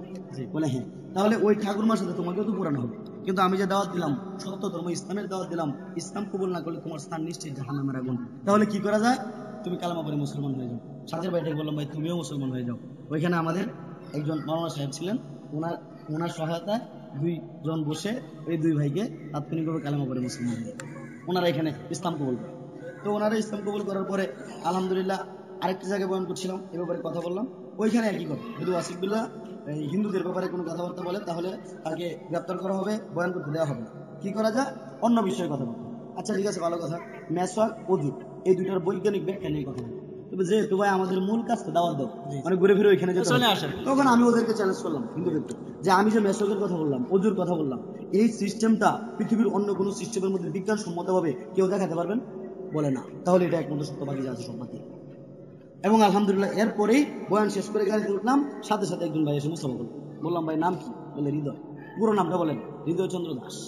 তখন মুসাফা ছেড়ে দিয়েছিলাম, হাতটা আবার ধরলাম, ধরে বললাম, ভাই তুমি তো বয়ান শুনলে এখানে, যে দাওয়াত দিয়েছে নবী করিম সাল্লাল্লাহু আলাইহি ওয়াসাল্লাম, যে ইসলামের কথা বলেছেন, আমি যে ইসলামের দাওয়াত দিলাম, এই ইসলাম ছাড়া তুমি নিশ্চিত নরকে চলে যাবে, তুমি নিশ্চিত তোমাকে পুড়িয়ে ফেলবে। এখন এই মুহূর্তে মারা যাও, বাবা মা ভাই বোন আত্মীয় স্বজন যারা আছে কেউ তোমার পাশে থাকবে না। বলে হুজুর তাহলে কি করা? বললাম ভাই বলো লা ইলাহা ইল্লাল্লাহু মুহাম্মাদুর রাসূলুল্লাহ। তাৎক্ষণিকভাবে আমার এই ভাইটা আমার হাতে হাত রেখে কালেমা পড়ে মুসলমান হয়ে যায়। এভাবে আর কি দাওয়াত। আসলে আমরা জানতে চাইছি যে আপনার কাছে জানলাম যে আপনি কিভাবে দাওয়াত দিচ্ছেন এবং দাওয়াতের ফলশ্রুতি জানতে চাচ্ছি। তো আজকে জানলাম যে আপনি নরসিংদীতে আপনার এখন প্রোগ্রাম আছে, বা বিভিন্ন জায়গায় আপনি বয়ান না জাস্ট দাওয়াত দিয়ে বেড়ান, বিভিন্ন মাহফিল প্রোগ্রাম করেন। তো এই মাহফিল প্রোগ্রাম আপনার ফায়দাগুলো আমরা একটু আগে জানলাম যে মাহফিল প্রোগ্রাম আপনার কি সব ফায়দা হচ্ছে। এবং অনেক হিন্দু ভাইরা ইতিমধ্যে সিদ্ধান্ত নিয়েছে, আমাকে ফোন দেয়, অন্য দেশের যোগাযোগ আছে, ওনারা মোটামুটি ইসলাম কবুল করবে। ব্যাপারটা এরকম যে আসলে মুসলমান হইতে চায়, কিন্তু আসলে আপনার মায়ের মতো যে বাপ দাদা ধর্ম কেমনে ছাড়ি, এই পাশাপাশি একটু খটকা আছে, ছাড়লে কি হবে না হবে। কারণ একটা বিষয় হচ্ছে আমরা দেখছি বেশিরভাগ ক্ষেত্রে টোটাল বাংলাদেশের মধ্যে পরিস্থিতি সবচেয়ে ভয়াবহ, যে একটা ব্যক্তি যখন ইসলাম কবুল করে তার বাবা মা আত্মীয় স্বজন ভাই বোন সবাইকে ছাড়তে হয়, আর বাংলাদেশের প্রেক্ষাপটে ম্যাক্সিমাম নমুসলিমরা কিন্তু ভিক্ষা করে। কারণ আছে এটা, এই ব্যাপারে যেভাবে আমরা বলবো। তো আসলে এরপর আসলে ব্যাপারটা কিন্তু শুধু হিন্দুদের ব্যাপারই না, যেমন আমরা যারা দুর্গা পূজা করে, এটা বলেন দুর্গা পূজার কথা, যারা দুর্গা পূজা করে, এই দুর্গা পূজার লোকেরাও মনে করে যে আমি যদি দুর্গা পূজা ছাইড়ে দিই, এটা আমার বাপ দাদা করে ফেলাইছে, আমার দাদা করছে, আমার বাবাই করছে, আমি এটা কেমনে ছাড়ি। আমরা আপনার কাছ থেকে জানবো যে একজন মুসলমান যদি একজন হিন্দুদের দাওয়াত দিতে চায়, আপনি তো এখন মুসলমান, আপনি হিন্দুদেরকে দাওয়াত দিচ্ছেন, বিভিন্ন প্রতিক্রিয়া পাচ্ছেন, এখন আমরা মুসলমানরা যেটা মনে করি যে আমি একজন মুসলমান হইয়া কেমনে একজন হিন্দুকে দাওয়াত দিই। তো এই ক্ষেত্রে আমি আপনার কাছে আপনার মাধ্যমে দর্শকদের বলবো যে কিভাবে একজন মুসলমান হিন্দুদেরকে দাওয়াত দিবে। এই ক্ষেত্রে যে বিষয়টা বলছিলাম, যে একটা অমুসলিমকে দাওয়াত দিতে গেলে প্রথমে যে জিনিসটা দরকার সেটা হচ্ছে উম্মতের প্রতি দরদ, অর্থাৎ ওই ব্যক্তিটাও যে মানুষ, সেও যে আপনার আমার মতো রক্ত মাংস করে মানুষ, এই দরদটা আপনার ভিতরে তার ভিতরে থাকতে হবে। যদি থাকে একটা জিনিস, আর কিন্তু শেষ সাথে চোখের পানি, এই দুইটা জিনিস হচ্ছে মূল সম্পদ, মূল পুঁজি। এরপরে আপনি যে কালেমাটা পেয়েছেন সেই কালেমার দাওয়াতটুকু আপনি তার কাছে পৌঁছে দেবেন, আপনি একদম দ্ব্যর্থহীন কণ্ঠে, কোনো প্রকার সংকোচ না রেখে। এই ব্যাপারে এখন বর্তমান সময়ে অনেক সুযোগ সুবিধা এসেছে, বিশেষ করে মাওলানা কালিম সিদ্দিকী সাহেব। আমরা এই ফাঁকে জানতে চাই জুবাইর আহমদ সাথে আপনার সম্পর্ক কি, মানে জুবাইর আহমদ ভাইকে আপনি কিভাবে চেনেন, আর তার মধ্যে আপনি কি কাজ করতেছেন? আচ্ছা, আমি এই ব্যাপারে না বললেই নয়, যে আজকে যে আমি এখানে আপনার সাথে কথা বলছি, এটার উসিলাটাও কিন্তু মুফতি জুবাইর আহমদ আছে। আমি যতদূর জানি জুবাইর আহমদ ভাই এই হিন্দু থেকে মুসলমানের এই বিধর্মীদের মুসলমানদের করার ক্ষেত্রে আমাদের বাংলাদেশের মধ্যে জুবাইর আহমদ অন্যতম ব্যক্তিত্ব। তো ওনাকে যখন দেখলাম যে মাওলানা কালিম সিদ্দিকী সাহেবের সাথে একটা সম্পর্ক, তখন বুঝতে পারলাম যে বাংলাদেশের প্রেক্ষাপটে কাজ করতে গেলে হয়তো এই ব্যক্তিটাকে আমার দরকার পড়ার না। তখন এই প্রেক্ষাপটে ওনার সাথে তো আসলে উনি একজন বড় মাপের মানুষ, মানে সাক্ষাৎ করতে আমি ভয় পেতাম, মানে ফোন দিব কথা বলে ভয় পেতাম। তো আমাদের আবার নেত্রকোনা একজন রাজুর বাজার একজন ব্যবসায়ী ভাই আছে আসাদ ভাই, তো আসাদ ভাইয়ের সাথে আমার একটা ভালো সম্পর্ক হয়ে যায়। তো আসাদ ভাইয়ের সাথে আবার মুফতি জুবাইর আহমদ সাহেবের আরো একটু ভালো সম্পর্ক, আমি আসাদ ভাইয়ের মাধ্যমে জুবাইর আহমদ সাহেবের সাথে কথাবার্তা বলা হয়। তো যখনই দেখা হয়, প্রথম দিন দেখা হয়, মানে এত হাসি দিয়ে বুকে জড়িয়ে নেন, তখনই আসলে মানে বুঝতে পেরেছিলাম যে একটা মুসলমান ভাই আরেকটা মুসলমানকে ঠিক শুধুমাত্র আল্লাহ রাব্বুল আলামিনের জন্য এত বেশি মহব্বত করতে পারে, এই ব্যক্তির সাথে পরিচয় হয়ে অনেকটা বুঝেছিলাম। যেমনটা বুঝেছিলাম ওই যে মুফতি জাকির হোসেন সাহেব, যার কাছে আমি ইসলাম কবুল করেছি। তো এরকম করে মুফতি জুবাইর আহমদ সাহেবের যে আলোর পথে বইটা, এই বইটা পড়লাম, আমার কাছে খুব বেশি ভালো লাগলো। ধীরে ধীরে দাওয়াতের কাজ করে দিয়ে বইটার বিভিন্ন কাহিনীগুলা আমি মানুষের সামনে পেশ করতে শুরু করলাম, হুজুরের যে বিভিন্ন বইগুলো, এবং যোগাযোগ করতে শুরু করলাম হুজুরের যে কারগুজারি যেগুলো আছে এগুলো শুনে মানে ওই বইগুলো সব পড়ছেন যে আলোর পথে, তারপরে হিন্দু থেকে মুসলমান হওয়ার পথ পদ্ধতি, তারপর কালিম সিদ্দিকের আপনার আমানত যে বইটা আছে এগুলা আপনার। এখন যে বিষয়টা হচ্ছে, এবং যখন মুসলমান হওয়ার ব্যাপারে যে হুজুর এই লোকটা এই কথা বলতেছে, ওই লোকটা এই কথা বলতেছে, ইসলাম কবুল করবে বা ইসলাম কবুল করেছে, এখন কি করবো না করবো, সব ব্যাপারে হুজুরের সাথে পরামর্শ করতাম, হুজুর আর কি পরামর্শ দিত। এবং আমাদের দেশের মধ্যে হুজুর সহ হুজুরের অসংখ্য ছাত্র যারা আছেন, তারা আপনার এটা মুগদা মান্ডা, যেটা এখানে হুজুরের যে প্রতিষ্ঠানটা, আপনি তো নামটা জানেন, বাইতুল হাদি যে প্রতিষ্ঠানটা, ওইখানে হুজুর ব্যাপকভাবে দাওয়াতের কাজ করছেন। এছাড়া আমাদের ময়মনসিংহ বড় মসজিদে কাজ করানো হয়, এছাড়া বিভিন্ন জায়গার মধ্যে এখন বর্তমানে। আমি আসলে আপনার মাধ্যমে জানাতে চাই যে মুগদা মান্ডায় রমজান মাসে প্রত্যেক রমজানে এরকম দাওয়াতি প্রশিক্ষণ করানো হয়, এবং সারা বছরই তারা দাওরা করে এখানে এরকম দাওয়াতি কিভাবে দাওয়াত দিবে এই সম্পর্কে প্রশিক্ষণ দেওয়া হয় দাওরা করার পরে হুজুরের। এবং এছাড়াও মানে সাধারণ লোকদেরকে আমভাবে এরকম দাওয়াতি প্রশিক্ষণ দেওয়া হয় প্রত্যেক শুক্রবারে, এবং রমজান মাসে পুরো একটা কোর্স করা হয়। তো এই ক্ষেত্রে আমি দর্শকদের উদ্দেশ্যে বলতে চাই যে আপনারা বিশেষ করে যারা দাওয়াতের কাজের প্রতি আগ্রহী বলতে ভাই আমি শুধু একটা কথা বলবো, যে আপনারা বলতে পারেন যে তুমি মুসলমানের কি বলতো, তুমি হিন্দুর বাচ্চা, তোমার মা হিন্দু, তোমার বাপ হিন্দু করেছে, তোমার 14 গোষ্ঠী হিন্দু, তুমি তাদেরকে দাওয়াত দাও, হিন্দু বৌদ্ধ খ্রিস্টানের মধ্যে তোমার দরদ, আমার কি দরদ। কিন্তু একটা কথা মনে রাখা দরকার, আপনি আমি যদি দাওয়াতের কাজ ছেড়ে দেই, তাহলে গোটা পৃথিবী সহ আজকে বাংলাদেশের মধ্যে আমাদের মুসলমানদের রক্তটা বুড়িগঙ্গার পানির চাইতে কিন্তু সস্তা হয়ে গিয়েছে। আজকে আপনি আমি মুসলমানকে ওই খ্রিস্টান মিশনারি গুলা দাওয়াত দিয়ে দিয়ে অন্য ধর্মের প্রতি ডাইভার্ট করছে। আজকে আপনি আমি মুসলমানের দিকে দাবি করছি, কিন্তু প্রকৃত পক্ষে আপনি তাকিয়ে দেখুন, আজকে হিন্দু মার্কা মুসলমান, বৌদ্ধ মার্কা মুসলমান, খ্রিস্টান মার্কা মুসলমানের অভাব কিন্তু আমাদের দেশের মধ্যে নাই। বাস্তব কথা। এই জন্য আমি বলতে চাই, এই প্রতিষ্ঠানের সাথে আপনারা সংশ্লিষ্ট হন, এখানে আপনারা আসেন, দাওয়াতের কাজ কিভাবে করতে হয় সেটা আপনারা শিখে যান। ইনশাল্লাহ আপনার পাশে যারা আছে, আপনি শুধু স্রেফ দাওয়াত দিবেন, তার জন্য দোয়া করবেন, কান্নাকাটি করবেন, তাকে হেদায়েত দিতে হবে, এই কথা আমি আপনাকে বলবো না, এই ক্ষমতা আমাদের নাই, এটার মালিক হচ্ছে আল্লাহ। কিন্তু আপনি যে ব্যক্তির সাথে উঠা বসা করেন, আপনি ব্যবসা প্রতিষ্ঠানের সাথে জড়িত, আপনি ব্যবসায়িকভাবে লেনদেন করেন, চাকরির মধ্যে আপনি একসাথে আছেন, একসাথে পড়াশোনা করেন, আপনি কৃষক মানুষ, একসাথে ফসল ফলান, সার্বিক দিক দিয়ে এই ব্যক্তিগুলা নিশ্চিত জাহান্নামে যখন যাবে, তখন মাওলার দরবারে যদি একদিন আপনার ব্যাপারে নালিশ করে বসে যে আল্লাহ, এই ব্যক্তিটার সাথে একসাথে উঠা বসা করতাম, কিন্তু কোনোদিন বলে নাই আমার ধর্মের নাম ইসলাম, আমি ইসলাম কবুল না করলে নিশ্চিত জাহান্নামে চলে যাব, এই কথাটা এরা কোনোদিন বলে নাই, তখন কিন্তু আপনি আমি ভাই আটকে যাবো। এই জন্য নিজেদের জিম্মাদারি পালন করার জন্য আমি মনে করি প্রত্যেকটা মুসলমানের উচিত যে আমাদের এই দাওয়াতের কাজটুকু করা। এক্ষেত্রে বিভিন্ন যে বইগুলো আছে, দাওয়াতি বইগুলা, পাশাপাশি আপনি এরপরে আমরা আসলে বলতে চাচ্ছি যে অনেক সময় হিন্দুরা একজন হিন্দু মুসলমান হওয়ার পরে অনেক সমস্যায় পড়ে, যেমন দেখা যায় সে ভিক্ষা করে, একটা মুসলমান তাকে সাহায্যের জন্য আগে আসে, তো সেই ক্ষেত্রে মানে আপনি তো মুসলমান হয়েছেন হিন্দু থেকে, এই কষ্টগুলো আপনি বুঝবেন, তো এই উদ্দেশ্যে মুসলমানদেরকে আপনি কি বলবেন?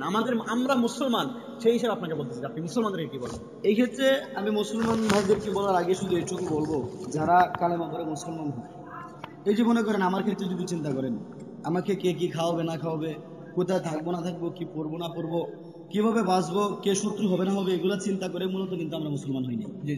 আমরা ইসলাম কবুল করেছি স্রেফ আল্লাহ রাব্বুল আলামিনকে ভালোবেসে, মাওলার সন্তুষ্টির জন্য। এখন মাওলার সন্তুষ্টির জন্য যে সকল হিন্দু বৌদ্ধ খ্রিস্টান ভাইরা ইসলাম কবুল করছে, আজকে বাংলার প্রেক্ষাপটে দেখা যাচ্ছে বেশিরভাগ মানুষগুলাই ভিক্ষাবৃত্তি করছে। কেন? কারণ আমাদের ওই যে পূর্বের যে আনসার রাদিয়াল্লাহু তাআলা আনহুম যারা ছিলেন, ওনারা যেরকম ইসলাম কবুল করার পরে ওনাদের সম্পত্তি অর্ধেক দিয়ে দিত, 2 বিবি থাকলে 1 বিবিকে তালাক দিয়ে ওনাদের কাছে বিয়ে দিত, এরকম যে বিষয়গুলা করতো, এখন ওইটা তো করবে দূরের কথা, আজকে একটা মুসলমানকে দেখলে 100 টাকা 500 টাকা 1000 টাকা দিয়ে সাহায্য করবে, এই জিনিসটাও তারা নেগেটিভ দৃষ্টিতে দেয়। কিন্তু এই লোকটা ইসলাম কবুল করার কারণে কালেমার বিনিময়ে বাবা মা ভাই বোন আত্মীয় স্বজন সহায় সম্পত্তি সবকিছু ছেড়ে দিয়েছে।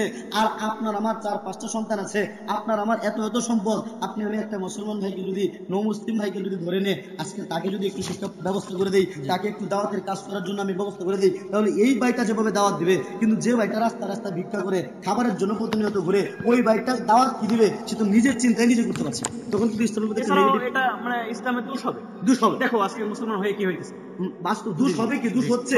অনেক হিন্দুরা আমাকে বলছে ইসলাম তো কবুল করেছিস, বুঝতে পারবে কি হয়, কত দেখলাম, বাস্তব কথা আমাকে হিন্দুরা বলে, কত দেখলাম। এখন বাস্তব আপনি কি দেখতেছেন? এখন বাস্তবে আমার ক্ষেত্রে আবার ভিন্ন ঘটনা ঘটছে।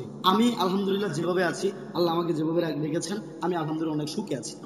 আপনি কখনো পান নাই? না, তবে এটাও হয়েছে কিসের জন্য, এটারও একটা কথা বলি আমি। এটা মূলত হয়েছে এই খাঁটি মুসলমান হক্কানি উলামায়ে কেরামের সহবতে থাকার অবস্থা। এই যে উলামায়ে কেরাম আমাকে যেভাবে বুকে টেনে নিয়েছেন, বিশেষ করে মুফতি জাকির হোসেন সাহেব, আমি ওনাকে কোনোদিন ভুলতে পারবো না। এখনো পর্যন্ত যখন মাকে আমি কাছে গিয়ে ডাকতে পারি না, মায়ের কাছে যেতে পারি না, কিন্তু হুজুরকে যখনই দেখি আমার মায়ের অভাবটা অনেকটাই পূরণ হয়ে যায়। এত ভালোবাসা আমাকে দিয়েছেন। আমি মনে করি এরকম মুফতি জাকির হোসেন সাহেবের মতো, এরকম মুফতি জুবাইর আহমেদ সাহেবের মতো যদি উলামায়ে কেরাম আমাদের এই মুসলিম ভাইদেরকে কাছে টেনে নিতেন, ওনাদেরকে বুকে টেনে নিতেন সন্তানের মতো, তাহলে এই ভাইয়েরা দিশেহারা হয়ে পথে পথে ঘুরতো না। আমাদের প্রত্যেকটা মুসলমান যদি এই ভাইদেরকে আশ্রয় দিতাম, তাহলে এই ভাইগুলা ইসলামের সমুদ্রের মধ্যে ডুব দিয়ে এমন প্রকৃতভাবে ভাসতে পারতো, যাতে করে এই ভাইগুলা দ্বারা অনেক দাওয়াতের কাজ হতে পারতো। এটা আমি প্রত্যেকটা মুসলমানের কাছে একজন নব মুসলিম ভাই হিসেবে অনুরোধ করে বলবো, ভাই আমাদেরকে আপনারা ইসলামের দাওয়াত দেওয়ার জন্য, পথ সুগম করার জন্য একটু চেষ্টা করেন। জীবিত আল্লাহ রাব্বুল আলামিন, আপনার তো কোনো ক্ষমতা নাই, আপনি শুধুমাত্র আল্লাহ আপনাকে যা দিয়েছে তা দিয়ে আপনি নব মুসলিমদেরকে সাহায্য করুন, ইসলামের কাজ করার জন্য সাহায্য করুন, ইনশাআল্লাহ আল্লাহ রাব্বুল আলামিন আপনাকে সাহায্য করবেন। আলহামদুলিল্লাহ, আল্লাহ তাআলা শুকরিয়া যে আল্লাহ তাআলা আমাদেরকে এরকম এক নব মুসলিমের ভাইয়ের ওয়াসিফ বিল্লাহ ভাইয়ের মাধ্যমে আমরা জানতে পারলাম যে আসলে ইমানের যে কি স্বাদ, এটা আসলে আমি মুসলমান হয়ে আমি বুঝতে পারতেছি। উনি হিন্দু থেকে মুসলমান হয়ে বুঝতে পারতেছি, যেরকমটা আমি আসলে এরকম বুঝতে পারতেছি। আমি বুঝতেছি আমার দাদা মুসলমান ছিল, আমার বাবা মুসলমান ছিল, যেরকমটা একজন হিন্দু ভাবে যে আমার পূর্বপুরুষরা যেই জিনিস করে আসছে, যেই জিনিসের উপর উপাসনা করছে, আমি ওই জিনিসের উপর অটল থাকবো। আসলে আমার জিনিসটা এরকম হয়ে গেছে, আমার দাদা মুসলমান ছিল, আমার বাবা মুসলমান, আমি সেই হিসাবে মুসলমান। আসলে হিন্দু থেকে মুসলমান হওয়ার যে স্বাদ, এটা এরাই পুরাপুরি ইমানি যে শক্তি, ইমানি যে পাওয়ার, এটা আমরা তার মাধ্যমে জানতে পারলাম। যে আল্লাহ তাআলা শুকরিয়া। আসলে আমরা আপনাদের মাধ্যমে আজকে আপনাদের খেদমতে আমাদের এই ওয়াসিফ ভাইকে নিয়ে আসছি। তো ভাই জাযাকাল্লাহ খায়র, আপনি আমাদেরকে অনেক সময় দিয়েছেন। আসলে ঠিক আছে, আজকে এই পর্যন্তই। আসসালামু আলাইকুম ওয়া রাহমাতুল্লাহি ওয়া বারাকাতুহু।